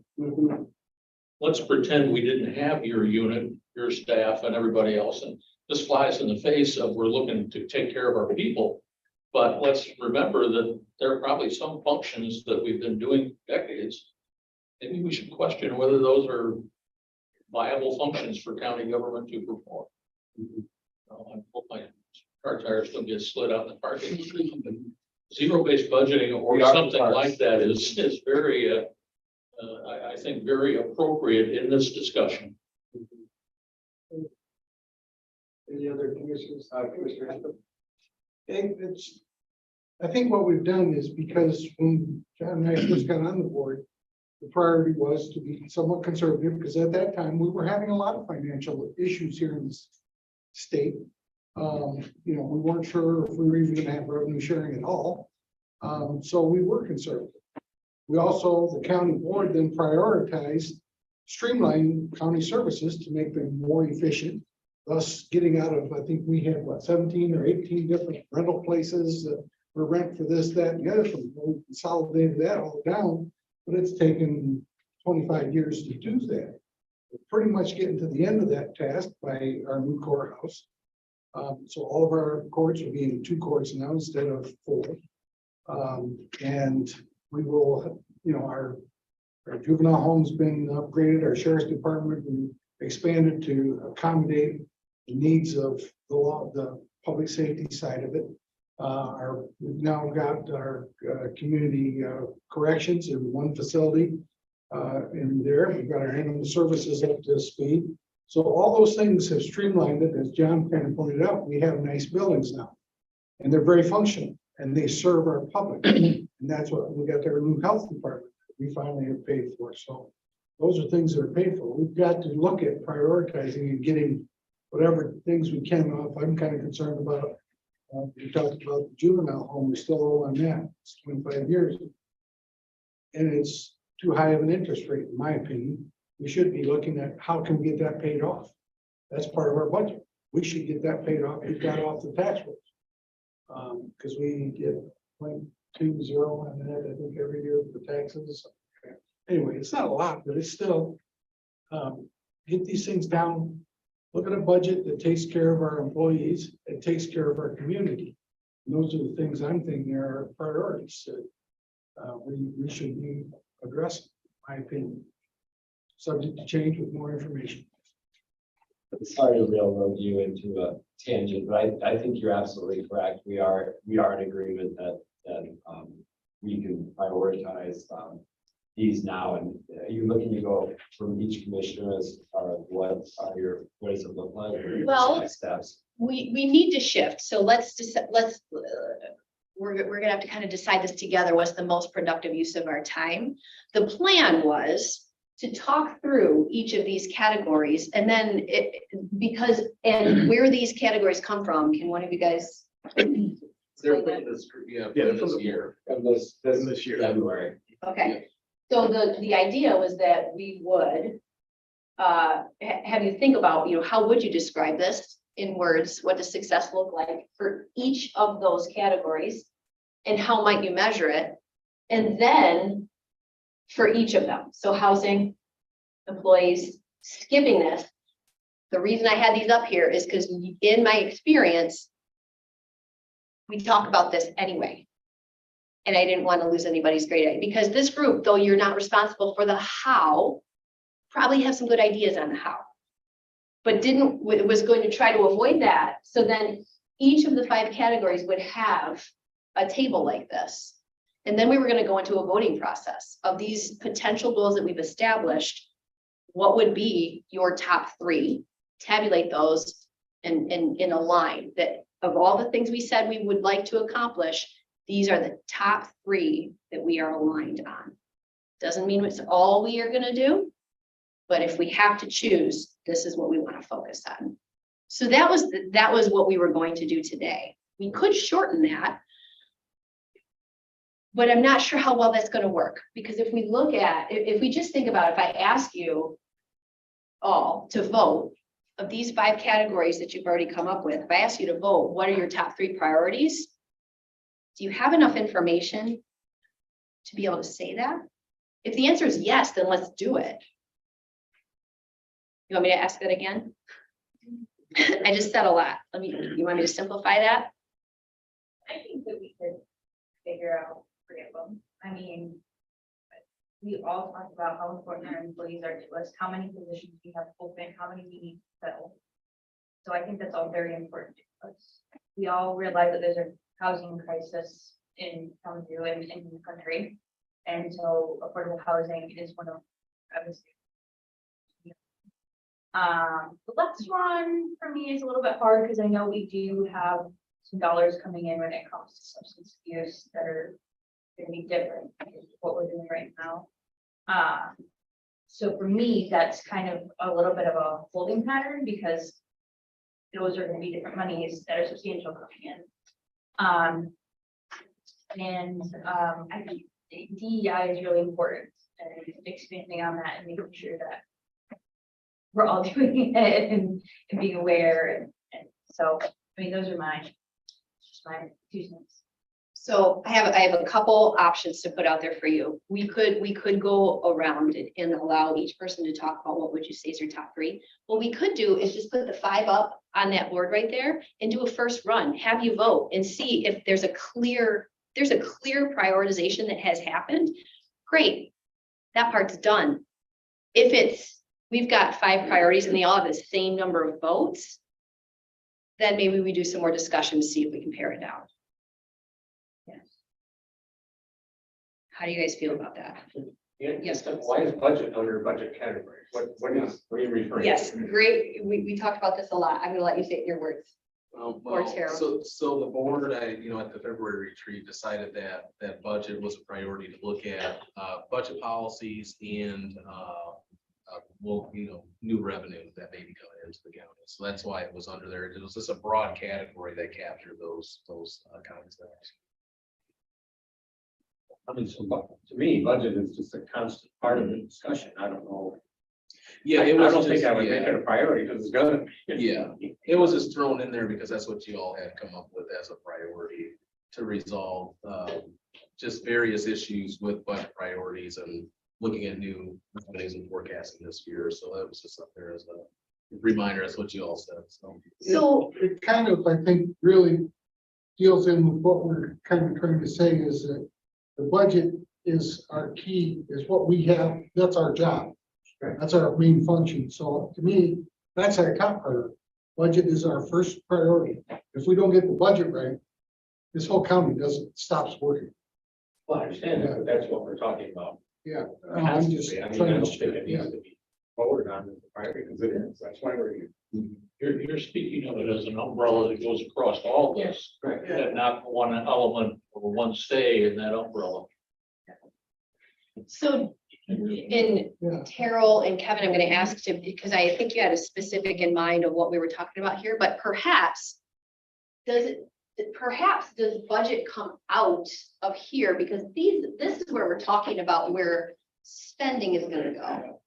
With what we want to accomplish by doing if we think about how we want to do budgeting differently, does it require funding to do that? No. Okay, I suggest we pull it out then. If I was to do an outcome of budget, I would say, not have, throughout 2024, not have over $1 million in carryover. That could be an outcome, Yes. but that would, but yeah, it is part of our process. It's just basically, how well did we estimate? Yeah.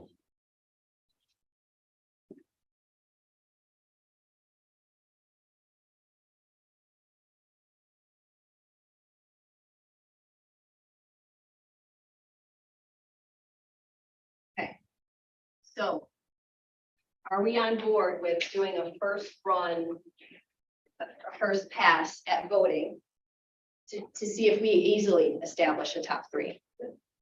Okay.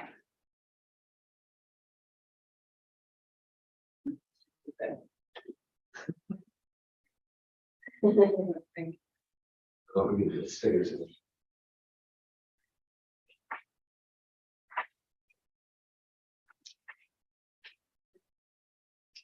Whenever you're ready, go ahead and put your top 3 up there.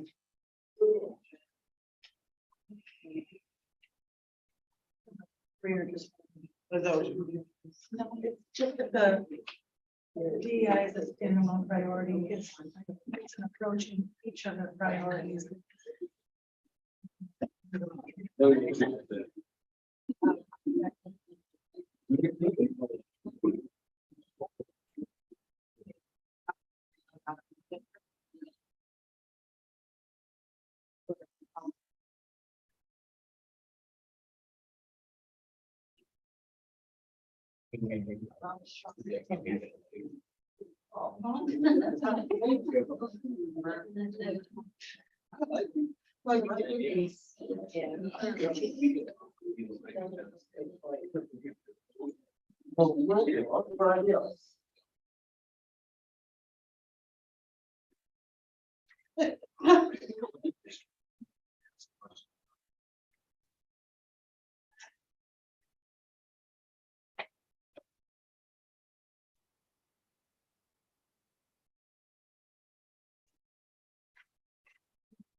And Put it in the back. which is.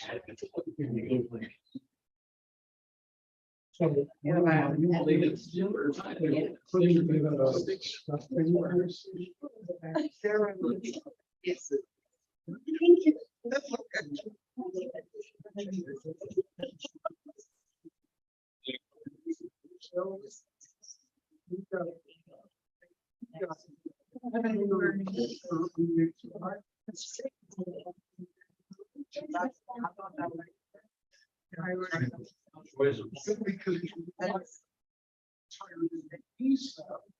Because he's pretty stuck every mile.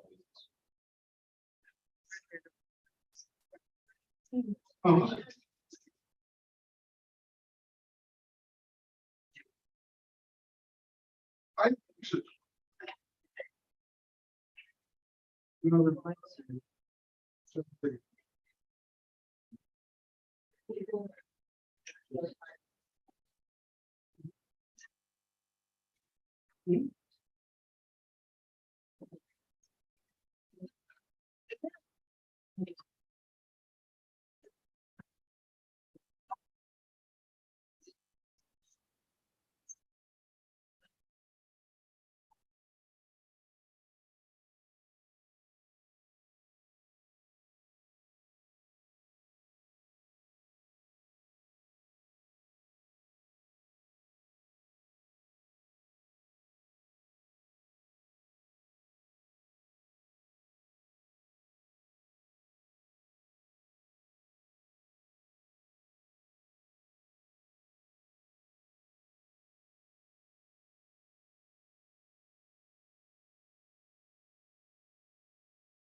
Good. So Terrell isn't back yet, but just to align one more time on how we're gonna use the rest of our hour.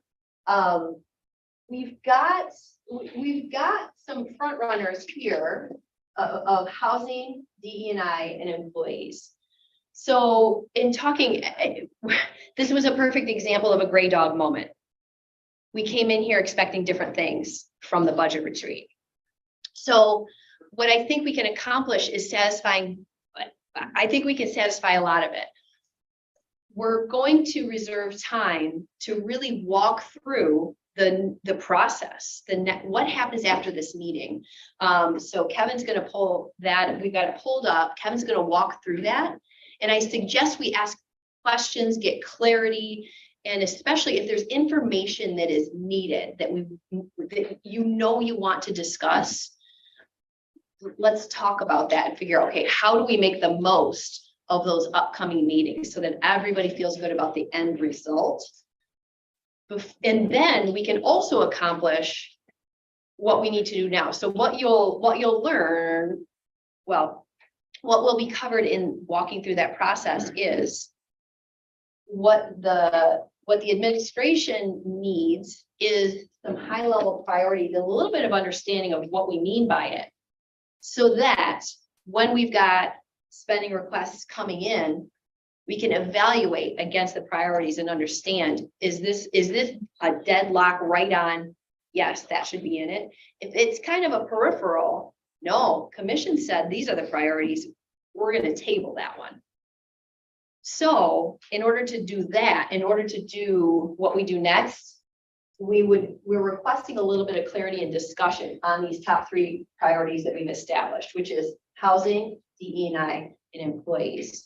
So can we have about a 10 to 15 minute discussion on each of these 3 to get an understanding of what do you mean? Like, what do you mean by housing? What do you mean by DE&I? And what does it mean to take care of our employees?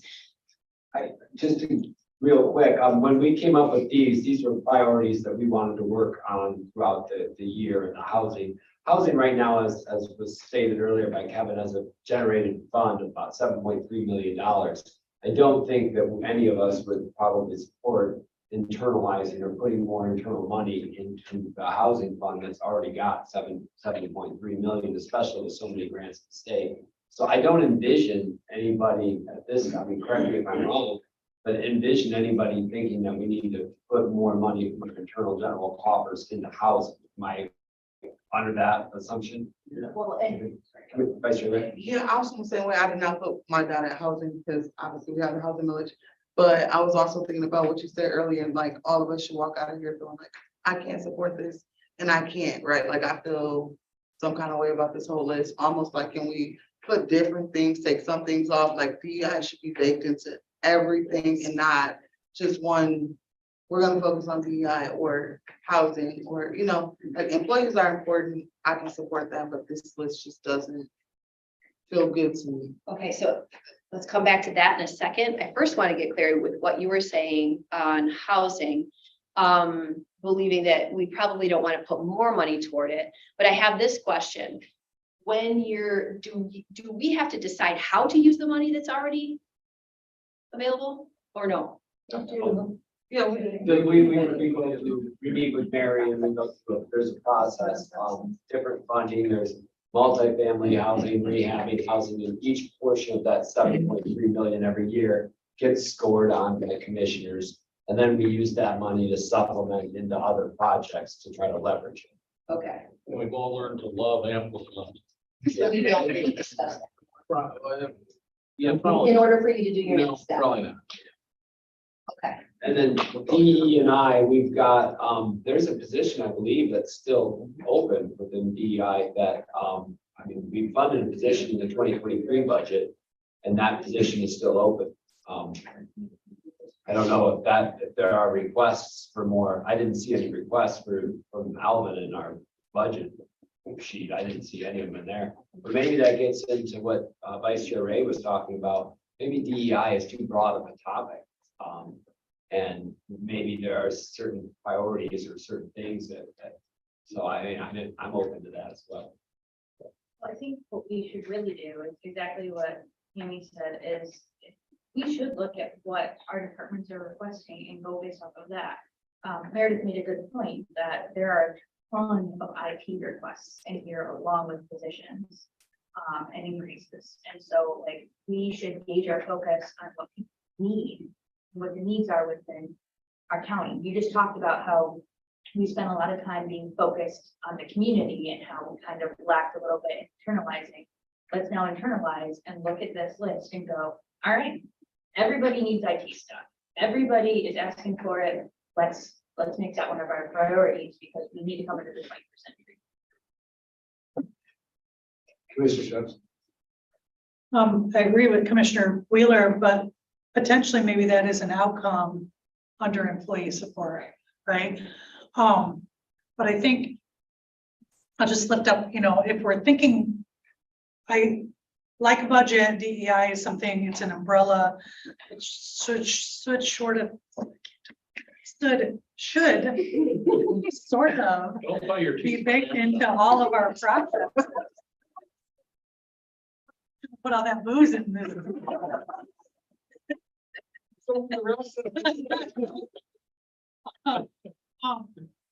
But so what else is missing from the list? I want to lift up how in many of the circles and that sort of tasks that we're working on in the community, whether that's community violence intervention, when we're talking about housing, we're talking about mental health, it is strategies around the social determinants of health, how that interfaces with sort of all the public health crises we've declared and strategies to sort of address these sort of community problems. And we have programs and departments that prioritize those sorts of issues. Maybe those get elevated when we're looking at, new programs. Does this address those categories of the social determinants of health? If it does, maybe that should get elevated. If it doesn't, so that's like one potential topic that maybe we could think through, or maybe there are others, but just look that up. Commissioner Hepburn. Thanks. I agree with what you're saying. I think we need to look at some other things. Housing has its own budget that, we already deal with that. That's kind of already set in stone. The other things, as Commissioner Grubbs has pointed out, DEI should be something that we look at across the board when we're hiring, firing, and doing whatever else we do. But employees, mental health, IT, I think those are things that we should be really focusing on to help our employees and help our communities with. We've already got a lot of those things kind of already. Of course, mental health does have some of its own with they're not coming in. So, I mean, those are they're out there, they're there, but, and I think we need to, keep them in mind, but should we be looking at some of these other things as some of my other colleagues are saying here, that there might be some other things that we should be putting on that list versus the things that we've got up there. Just throwing that out there. One of the things, and I think Commissioner Wheeler is absolutely right, that the IT was on everybody's list. Well, we also gotta, that's to fund all that, I think we need to, but we also gotta ask ourselves, are we just band-aiding the problem? And as Commissioner Gessler always says, there's two sides to a coin when it comes to IT. There's security and accessibility. And we've gotta watch that overarching cost of IT. Yeah, we were behind for a long time in the county in our IT budgets. But by increasing our IT budgets, that's just increasing that chargeback to all those different departments the following year. So just, and same with buildings and grounds. The way we internalize some of those funding, it increases some of the funding that we charge back to internal departments. So, Mr. Good. Yes, I know this isn't an appropriate venue, but I'd like to make a motion that we all go back to Macintoshes. Chair does not recognize that motion. Long ago, when was it, 4 or 5 years ago, it was pre-COVID. This is the little baby iPad. We had, as the county computers, instead of Lenovo's and Windows operating, we had monstrous, beautiful iPads. I was in 7th heaven. And now, I have to pick up my mail on the county website, forward it to myself so I can do something with it here. I think Latisse does the same thing.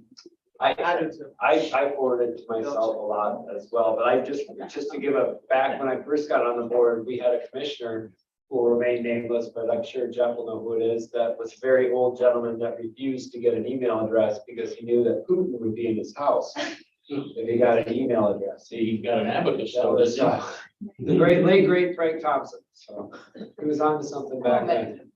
He had a very strong point. But, yeah, I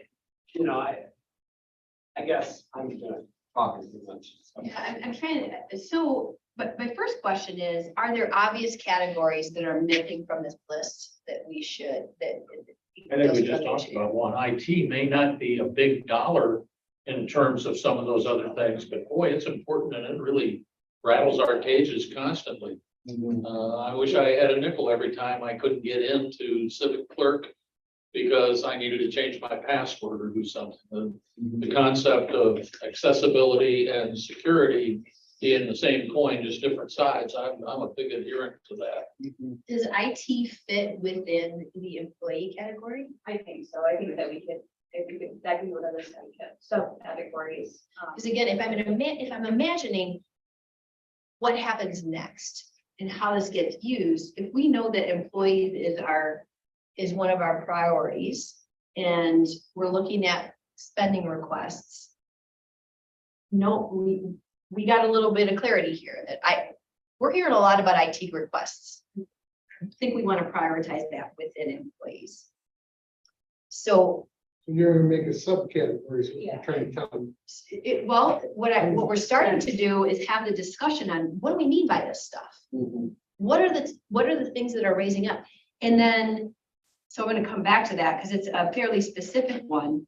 The fact that DEI should be baked into everything. Well, again, if we think about what happens next, we're looking at spending requests. If we've got something that solves, that helps with our employees, and we've got a choice of two things we can do, and one of them also improves DE&I, that's big bang for the buck right there. So this one almost becomes a guiding principle unless we believe there are going to be very specific spending requests related to DE&I. You mentioned earlier the big bold decision type situations. If we put $1 million into our employee benefits fund from unrestricted unallocated reserves, we then have the ability to charge back for daycare services to employees from the ages. They have to make less than $70,000, I believe, $75,000. But they then have the ability to have a third of their daycare costs be paid by the state, a third by us, and a third by state, us, and the employer. Employee, yes. Yeah, the employee, the employer, and the state. But that would cost just for 1 year, and I mean, it would be about $500,000 to $1 million. But imagine what that would do to our employees, as far as not only a tool to attract, but a tool to. That's not on any of our budget requests, and we've got $10 million in departments that have been underfunded for a long time, but just saying that would be a great way to attract employees, retention, and it would have DEI focus, because the people that are struggling are single moms that are having to go to work at $60,000, $70,000 a year. They can't afford daycare or don't have a spouse at home. So I don't know. That's. So we're melding concepts here because what we're talking about is something that and this is where I'm going to look to Terrell and Kevin as to where would this fit into our process? Because that is when we looked at that initial chart of the what and then the how, that's an example of the how, and it would be a big one. It would be a big move. So is there like with that as an example, is there a piece of our process that would be that and other things like it would be logically discussed and brought up? Yeah, I think so. So in the process, when the board reviews the administrator's recommended budget, something like that would likely be incorporated into the budget if I had a priority to align it to. So if employees is the category of the priority, we will do our best to incorporate it if the funds are available according to our forecasting, and then we can talk about it in open session during committee of the holes until we get to a finalized budget. You've heard that elevated by chair, but so other ideas like that though, that are not elevated by departments. I mean, how do we, chair has elevated that one, but how in the process do we elevate other, you know, Potentially potential? old moves that haven't been put into that request. So, I mean, if I can, you know, just.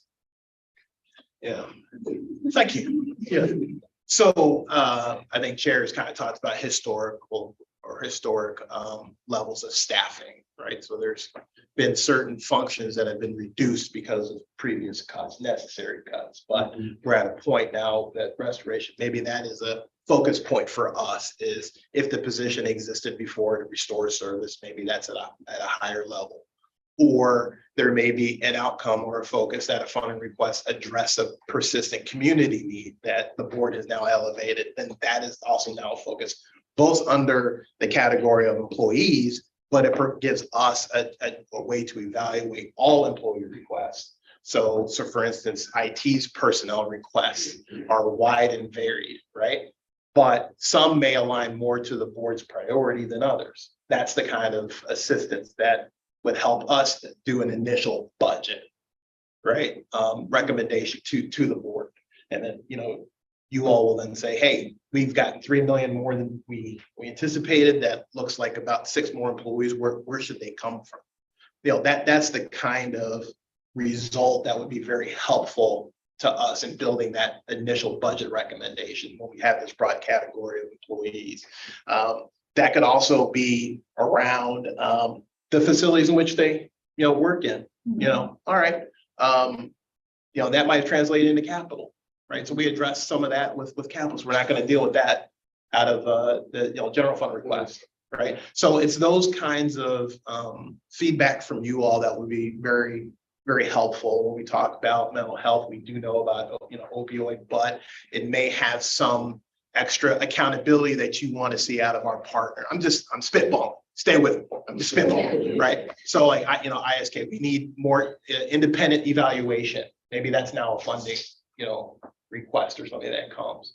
You know, the money may not be now, but it may be a grant. Aha, we had a request that matches up to this new grant opportunity, and then we get that moving.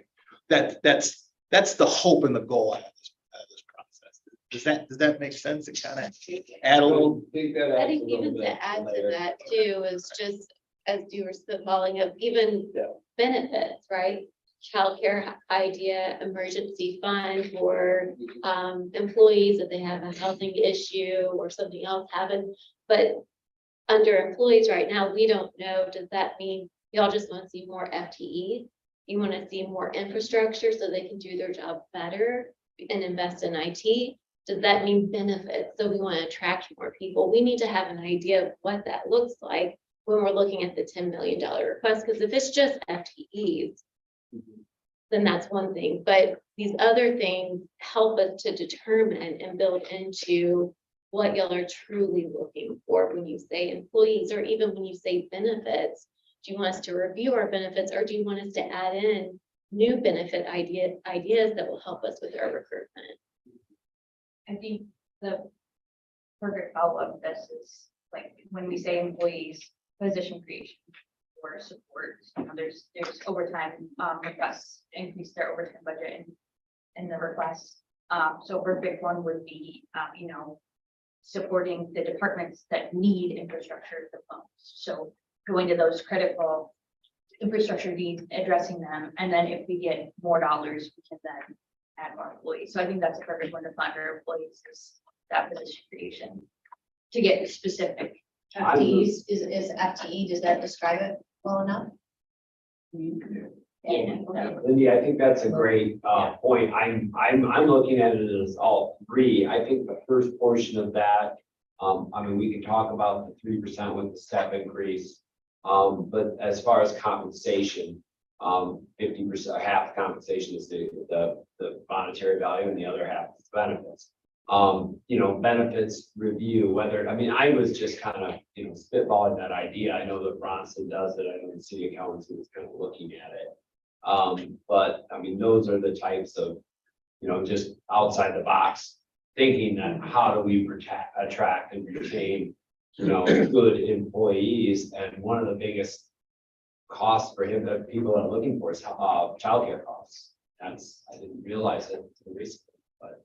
I think we also. need And I wouldn't qualify for it, so I'm not asking myself, but it would benefit, people that are, making under $70,000 a year. I think we also have to look at the matrix though, and make sure that these are, not saying that any are not necessary. Making sure that the matrix fulfills the county's operations and things, so, Yeah, make sure it's doable. yeah. Thank you. That's You're really talking about cafeteria style benefits. Which used to be a thing 15, 20 years ago, you'd hear that phrase mentioned, and now you don't hear it much. But that meant, we're gonna increase your total compensation. You want childcare, you want dental, and if that wasn't part of it, you want money, you want your retirement boosted. And you pick and choose, and here's what you can do. And there's a limit on it.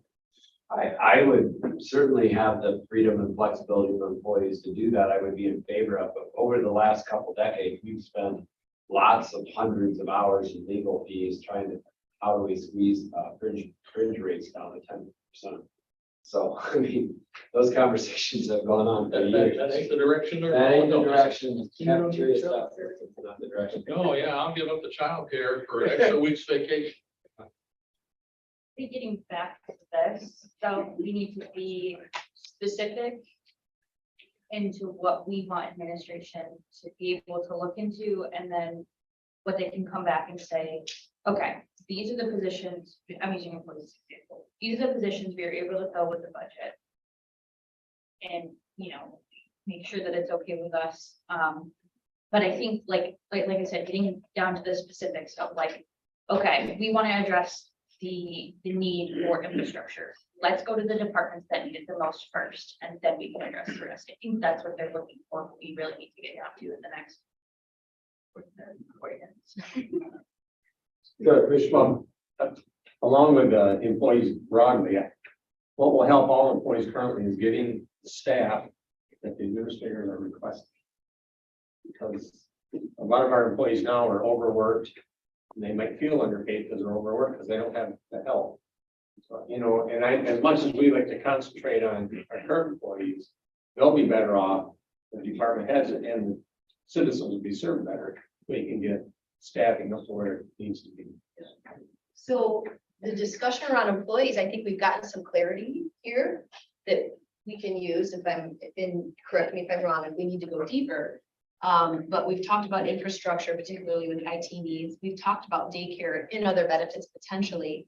And we've also talked about just adding people. I said FTEs, full-time equivalents, and just to say more people, basically. For what it's worth, if you're thinking about employee engagement, this is an area that in organizations has been studied by Gallup. Does anybody follow kind of what they say? And what you've identified here really fall. So their Q12 survey is how they measure employee engagement, and it falls into a pyramid. There are 4 different categories of that pyramid. At the base of the pyramid is basic needs. And while you want to take care of all 12 things that are in that pyramid, if there's a place to start, it's at basic needs. People need to know what's expected of them at work, and they need to have the materials and equipment. They need to do their work right. So you're talking about IT. My computer doesn't work. That's one of the most, frustrating things. Then when you move up to that next level of the pyramid, it's why do I give? And I think the first question in that category is, I have the opportunity to do what I do best every day. That's where data falls in. If I can't get to work every day, I can't do my best. if I don't have, if I'm covering for the work of 4 people, I'm not doing my best. I'm doing bare minimum for all 4 of those jobs. So I think you've gotten some good clarity that aligns with what employee engagement research would tell us we should focus on. So do you feel pretty good about how, Terrell and Kevin, do you guys feel pretty good about the guidance we're getting on the employees category? That helps with the next step. Okay, Commissioner. yes, I'm sorry. I've heard Commissioner Wheeler elevate a couple of times, facilities or like deferred maintenance sort of issues. That's what you're talking about, is that right? Commissioner Wheeler, like, their building, No, just having bodies. The and bodies, chairs. okay. Yeah, having bodies and So- chairs and having them be, Got being it. able to get paid what they deserve. okay, so, well, I was gonna lift up some other approaches for employees, wellness, cultural competency, wages, Which cultural conflict can go into DI as well. yeah. I think we're kind of moving DEI is like baked into everything. Wellness, Cultural cultural competency. competency. Do you want me to put that up here or? That's support for employees. And then what else did you say? Wages. And I know, like, priorities and like, for Commissioner Wheeler, like where positions have been sitting open are really long.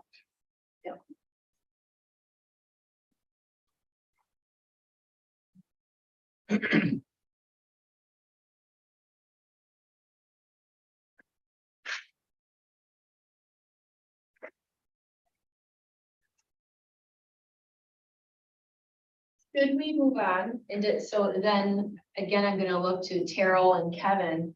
Where do we need more clarity on these categories? Should we talk about DE and I? So what does success look like? There's probably been some discussion and work done to understand that.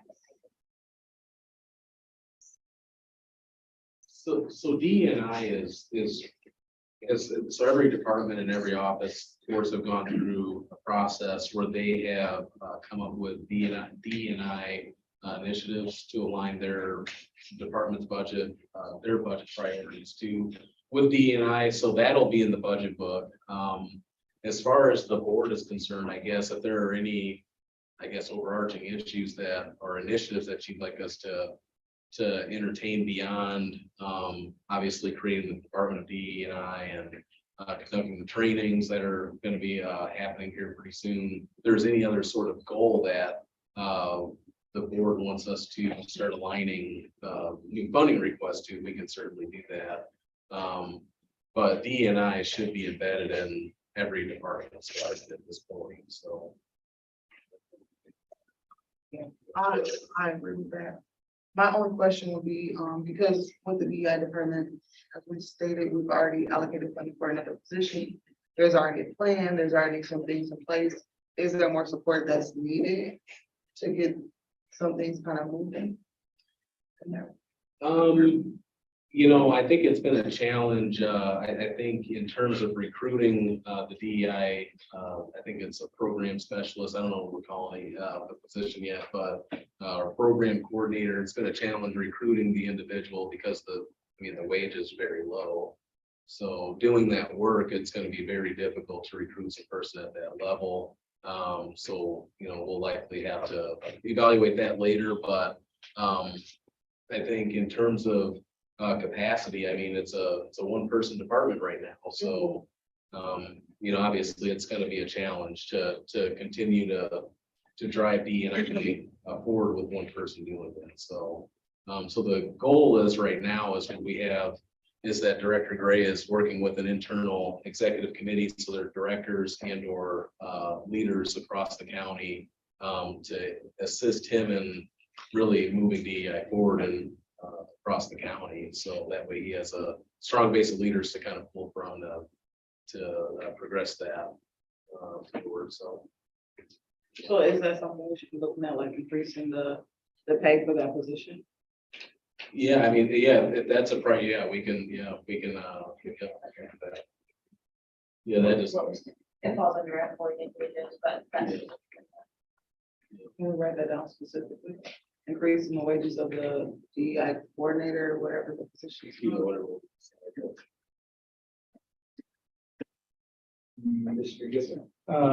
Yeah, I have full faith that Alvin is fully competent and he will lead his way through the DEI jungle, if you will, given time and, you know, a phone in an office. I'm not so sure I want to push him to move much further than he is because, as everybody in this room is aware, we can't hardly get a quorum for the DEI Citizens Committee. That's a shame because all those people volunteered to serve on that committee. And then they aren't showing. And much to Tammy's surprise, I've started to sit in one. Oh, I heard. Just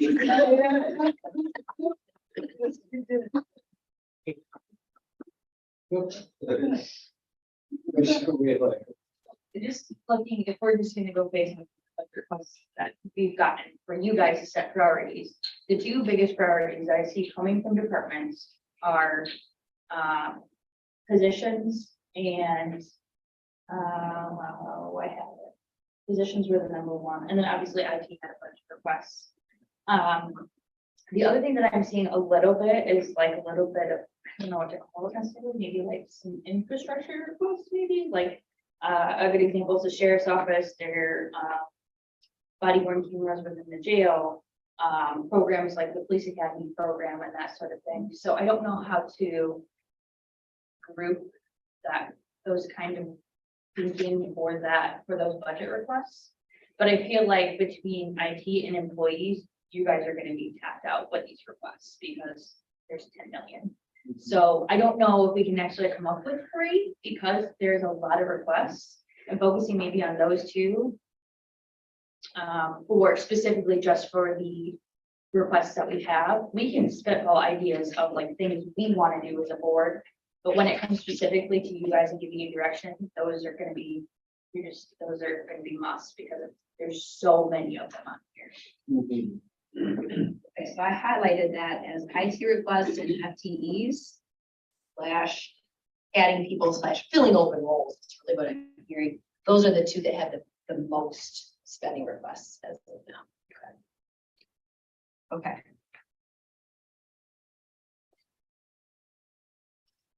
Okay, so Terrell and Kevin, is there anything that you need more clarity on, knowing what you're taking into the next step?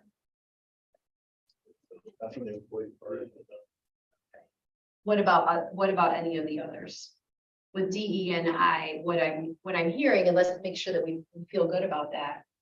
Do we have a pretty good understanding of what we mean by DE&I? And then we're taking that and saying, we want that to be a guiding principle on all of our decisions. Like if we got a choice between 2 things, go with the one that also increases DE&I.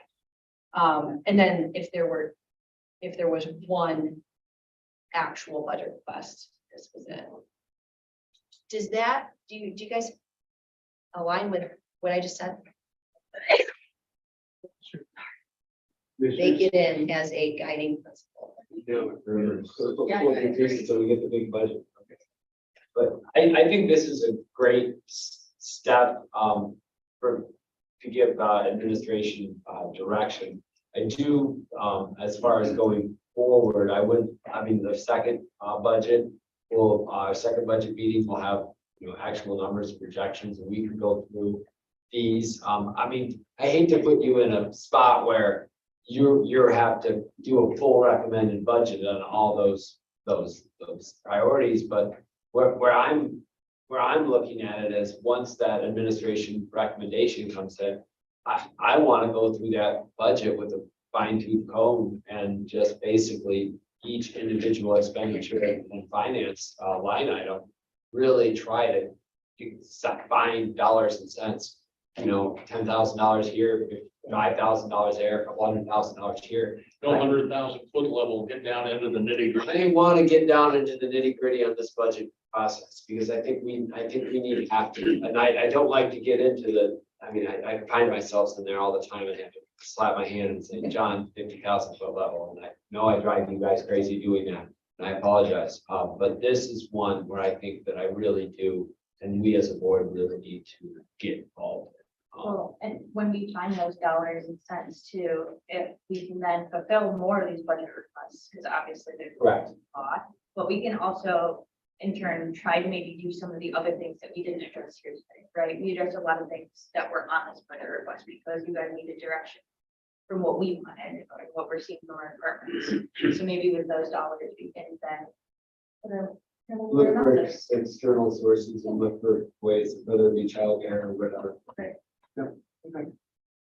Okay, so where I believe we are is that we have established our top 3 budget priorities and some clarity for administration to take that next step. Agree? Good on that? Then why I pulled this up, Kevin was gonna walk through the process. Would it be helpful to talk through the next few phases to make sure everyone's understanding what to expect at the next meeting, be able to ask questions, will we have this information? Can we have this information? Can we do this? Okay, I'm gonna turn it over to you then, to kind of walk through that. Yeah, so typically what happens is that once we have these priorities, obviously we already have all the new funding requests. We start obviously looking at and forecasting revenue more aggressively. And so we've already done some preliminary estimates of that, but we have not completed that yet. As you all know, we're down a deputy finance director, we're down other members in finance. We're just short staffed, so it's taking time to do this, and we need to review a lot of material from the state, legislation that changes daily, it seems like, and so waiting on Michigan Association of Counties to give us information, but when we have that information solidified, we can present an accurate forecast to the board with our recommended budget to align the various new funding requests to.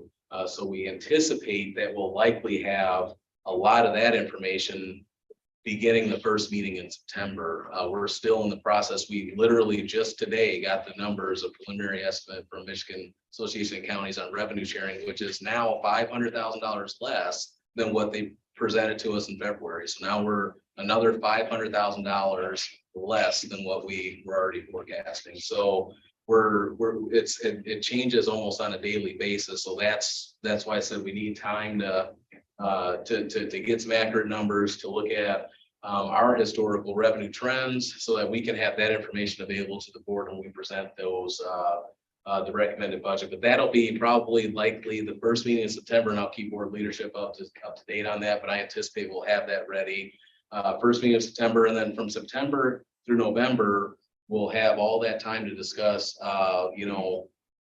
forecasting models, how we want to adjust those, if any, and then get to that final budget to approve in November before our state deadline to have that filed. Well, quick question on the November side of things, and I understand why it would take till September to get the numbers. I totally get it.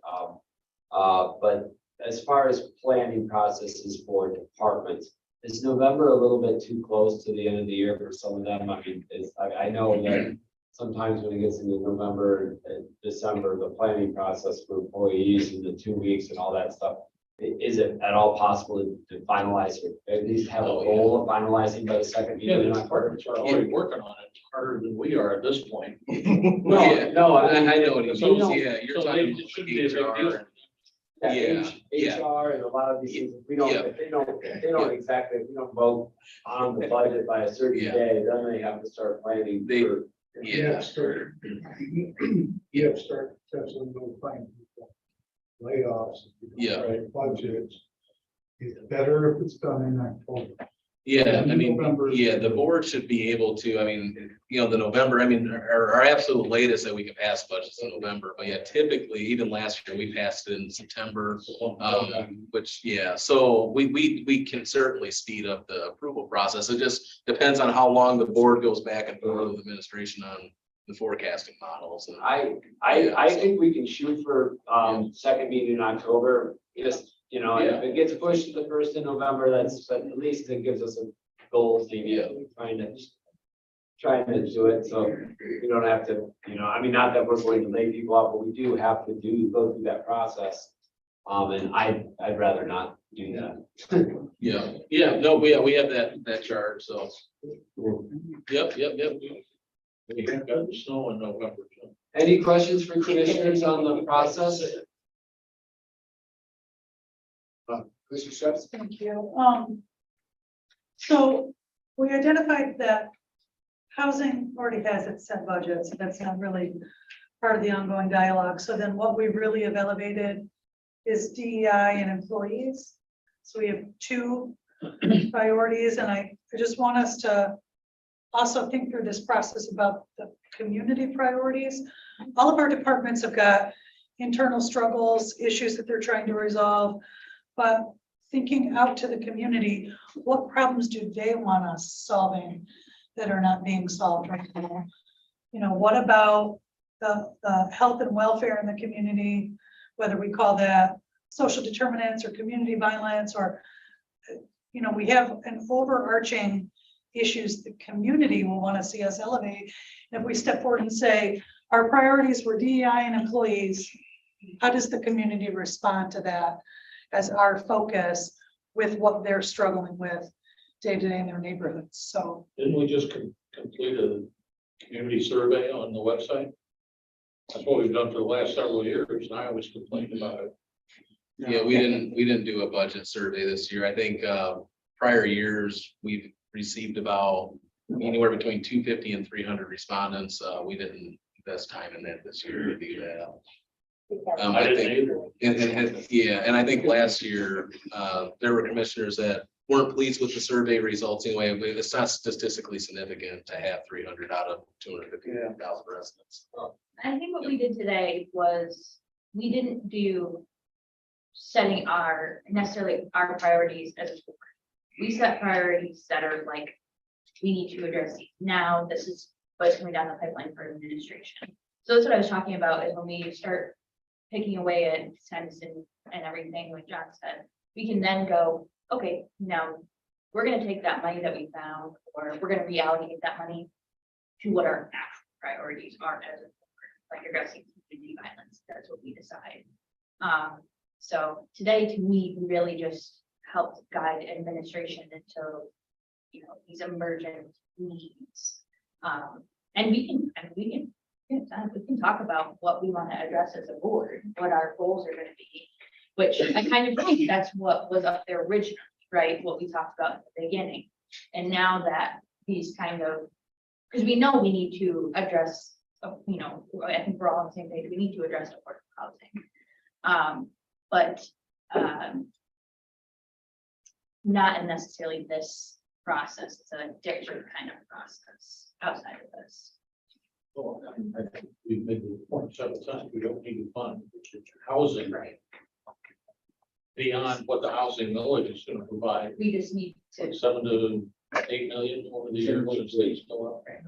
we just need to show what our priorities are when we rank our housing in a given area. So. And that's a different, oh, sorry. That's okay.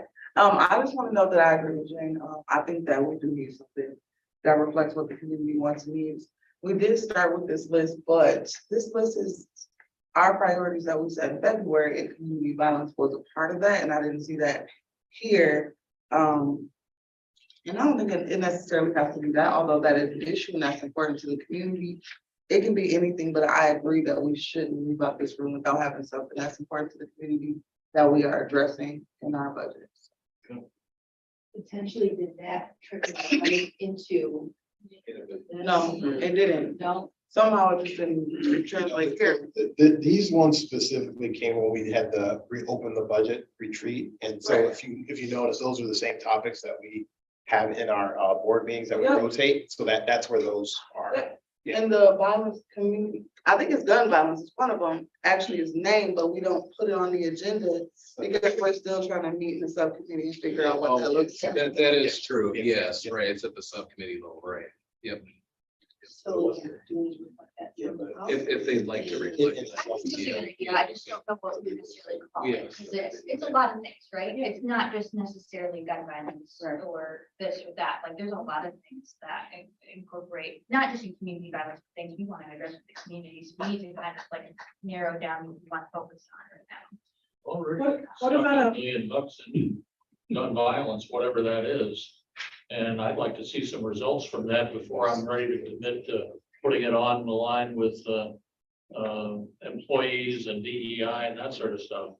You know, so far we've thrown it against the wall and now we're waiting to see if anything sticks. That I'll gets to forward the the point report. of what does success look like? And I've got no problem putting that down for, I think administration is hearing us. And when and I'm going to, the first round, I'm going to say, when the first round of budgets come out and we look at that, we need to give administration the idea to get there, get to the first round. And that's what these things are.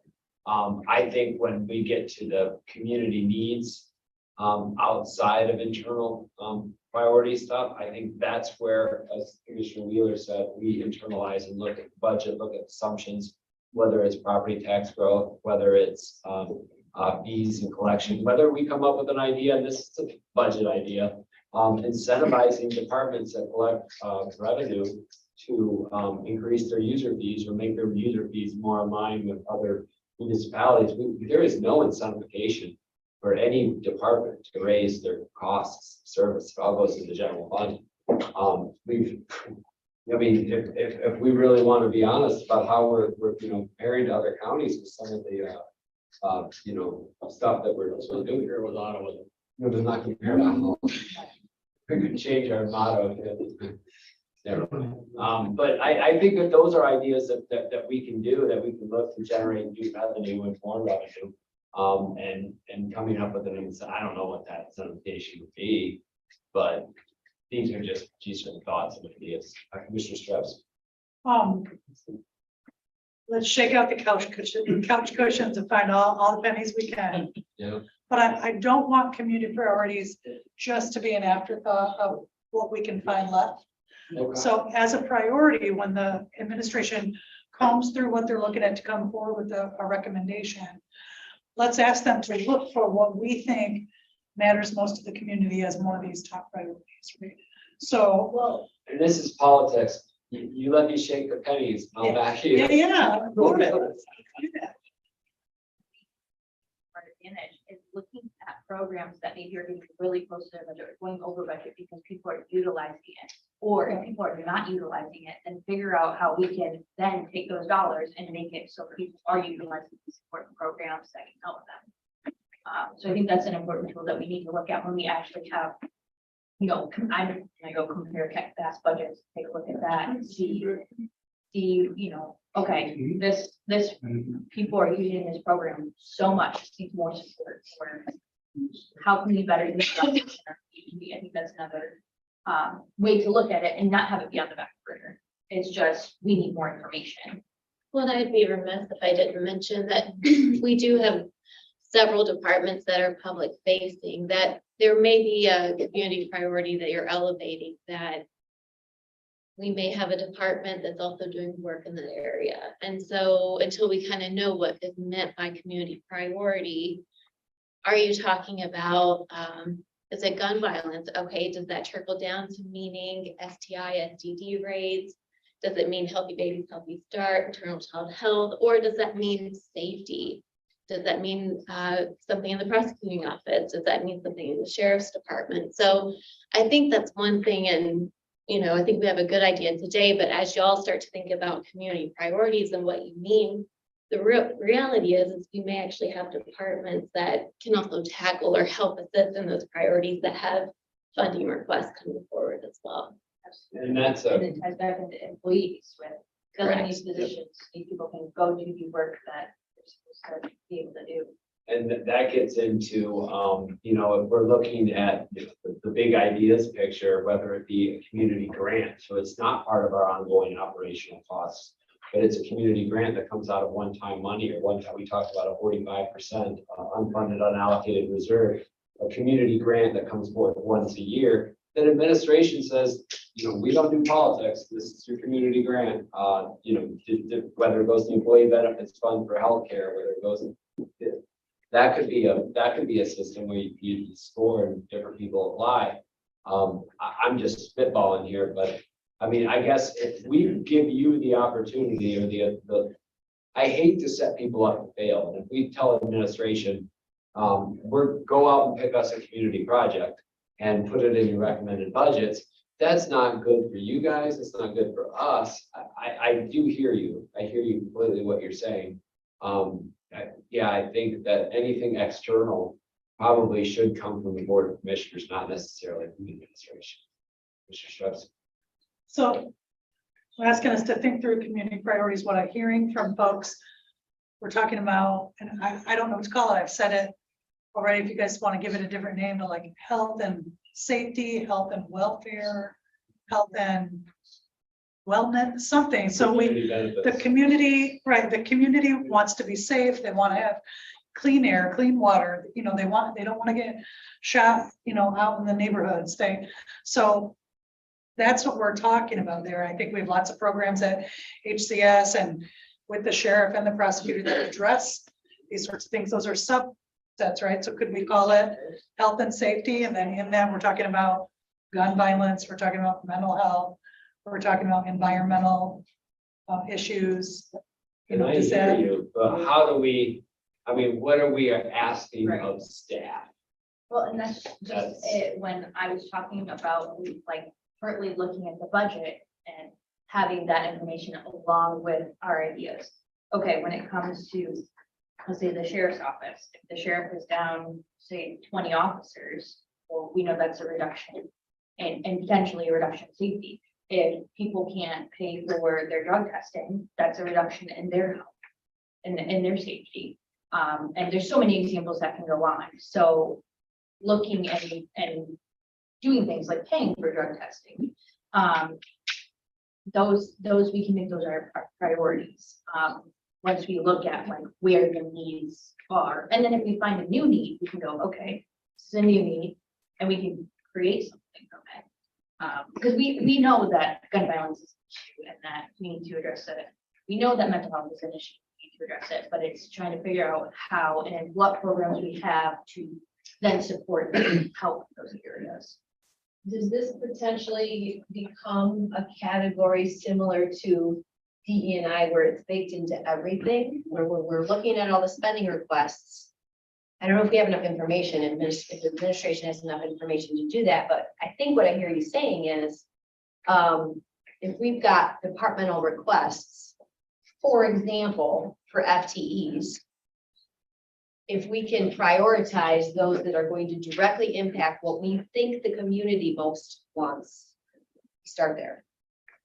So the example of we're down 4 officers, that maybe if we've got 20 FTE requests, maybe those get prioritized. I think what I'm hearing the headline kind of be is, what we're trying to focus on is employees with community priorities, with DEI focused, overarching over the whole top. That's kind of what I'm hearing is employees and community priorities with DEI overarching the top. You have more things too.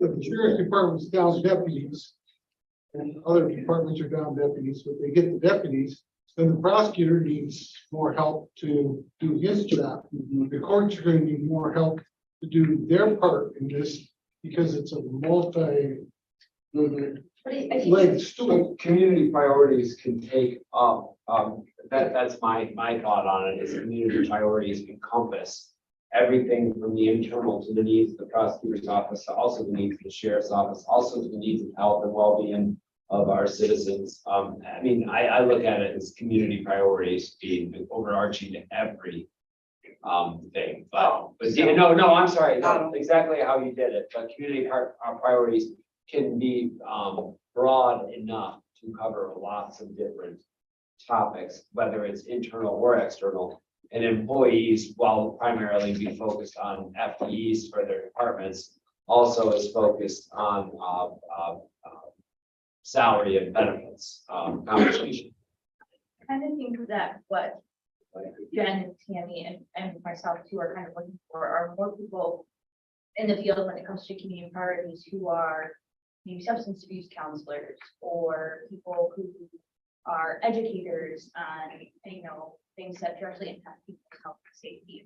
And gun violence is rolled into that too, with that being one of their priorities. I think that's, for me at least, that's what when it comes to community priorities or resources for the community, not necessarily like we're gonna having the police department well staffed is important, but it's just as important to have resources for the community to go and access of free Narcan or substance abuse, like that, substance abuse counselors, whatever it may be, all these different things that we can offer as a county that people can access. That's what I see as a community priority, is giving them the resources to be successful. Yes. I picked this up from Jen. She said she didn't know what to call her intentions, but what about getting feedback from the community and testing programs, or at least dry running with that citizens group and calling it community prosperity? Because prosperity is more than just economics. It means, feeling safe in your home and your kids getting a good education. I like that word Treating choice. drugs. I like that word choice. It says valuable priorities. I mean, that would, put a nice We change face on priorities some to ugly prosperity. stuff.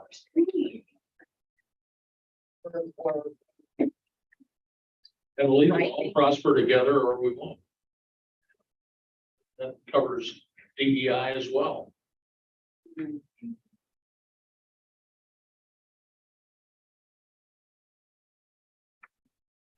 Kevin doesn't like it, I can see. Well. He's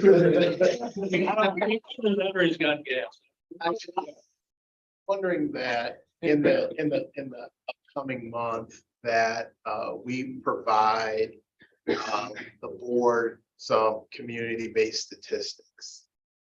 Let's say for the Alice population, because when I think about the economic trajectory and what you're talking about is that everyone participates in the growth, that there aren't folks left behind, and that maybe there are programs or partners that might now be a focus of where funds may go in the community, right?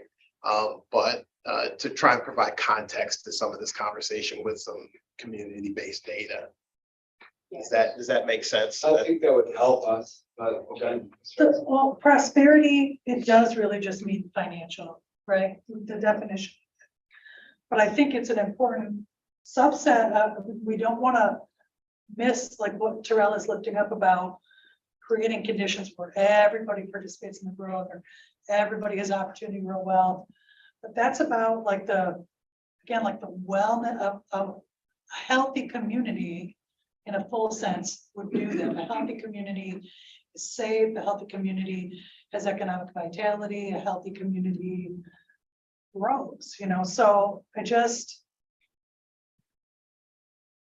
don't know, it's like, I don't know what You're looking to allow to thrive. sort of like prosperity is one of the strategies inside of How about whatever shared this community is. prosperity? No, that's not city council right now, Sheriff Prosperity. Do they? Yeah, we can take all of that off. I like your idea, Terrell, because that this national above could be anything, right? It could be gun violence, it could be small business development fund, it could be a whole lot of things if we know what we're looking at. But I do think that we should find some funding to allocate towards a community priority, whatever that is. So I like that idea and welcome information. And then Carol, what you were suggesting that you would bring forward some data. Yeah, there's some community groups that have done some aggregate data in terms of the last couple of years and where folks are today. And that might align some board priorities and some community needs. That'd be good to see the trends. Yeah. Yeah. Okay. All right. So a little bit of a departure from the original plan, but I think what we got to is everything we started with has translated into here somehow and gotten to two really good priorities of employees and community. Community. With overarching guidance that we want to do all of this under an umbrella of DD&I advancement. This got covered in here.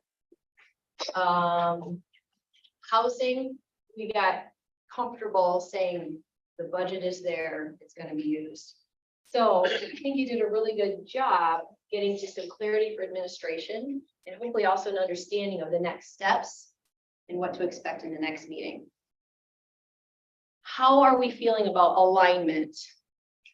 So how will I ask the question?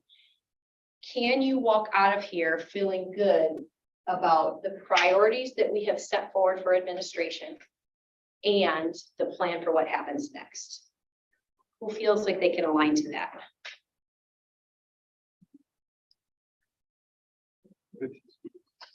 It just needs, we need to step up the timeline a little bit. Okay, and the timeline is pretty stuff. No.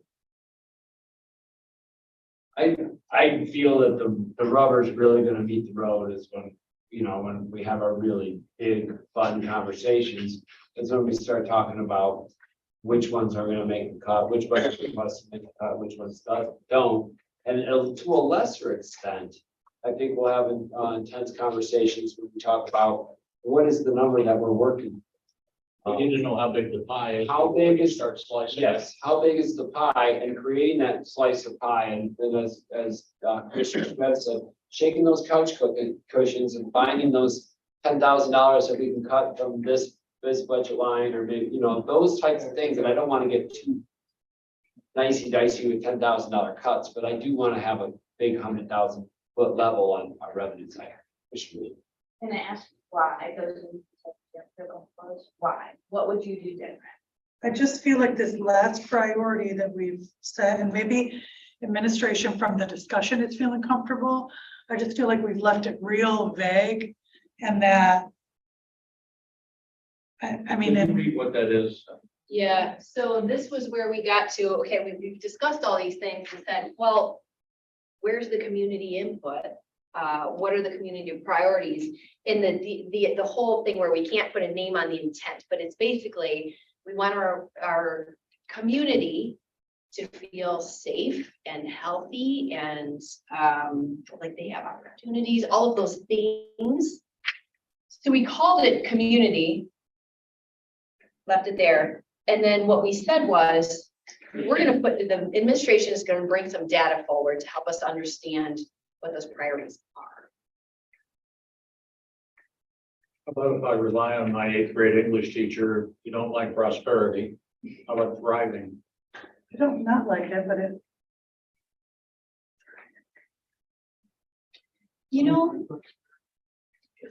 Could we just leave it at community, knowing that we've got another step here? We need to look at some data to help understand what's going to rise up from the community.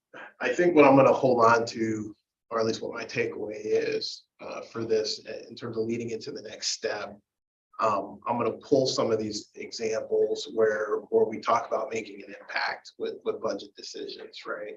And about sustainability, just some themes to evaluate requests, whether they're internal or external, that it moves the needle of some things or some areas that we may have been stuck on, or it moves and propels community forward.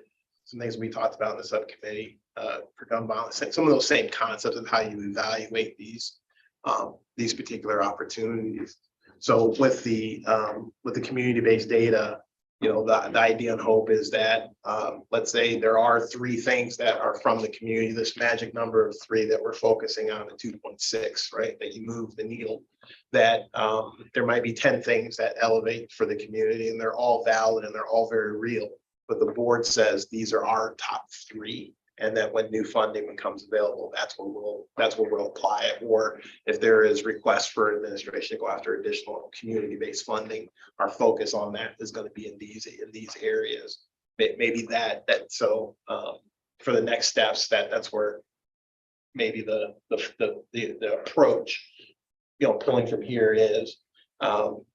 So we have some good examples when it comes to employees, so we can evaluate those requests. And I think that those themes would hope to hold as we progress in 2024, that the board's priorities, are used to evaluate new funding requests, that come in as we look at new revenues again.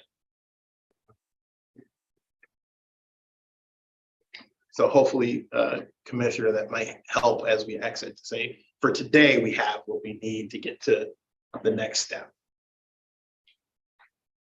And that next step will be in September. Yeah, but my hope is to give you guys more information in August so you can synthesize that. So when we get to that next meeting, we've absorbed it. In the meetings, we'll have in the cows some more conversations about some of these areas. So we can keep refining our conversation about the future and funding priority.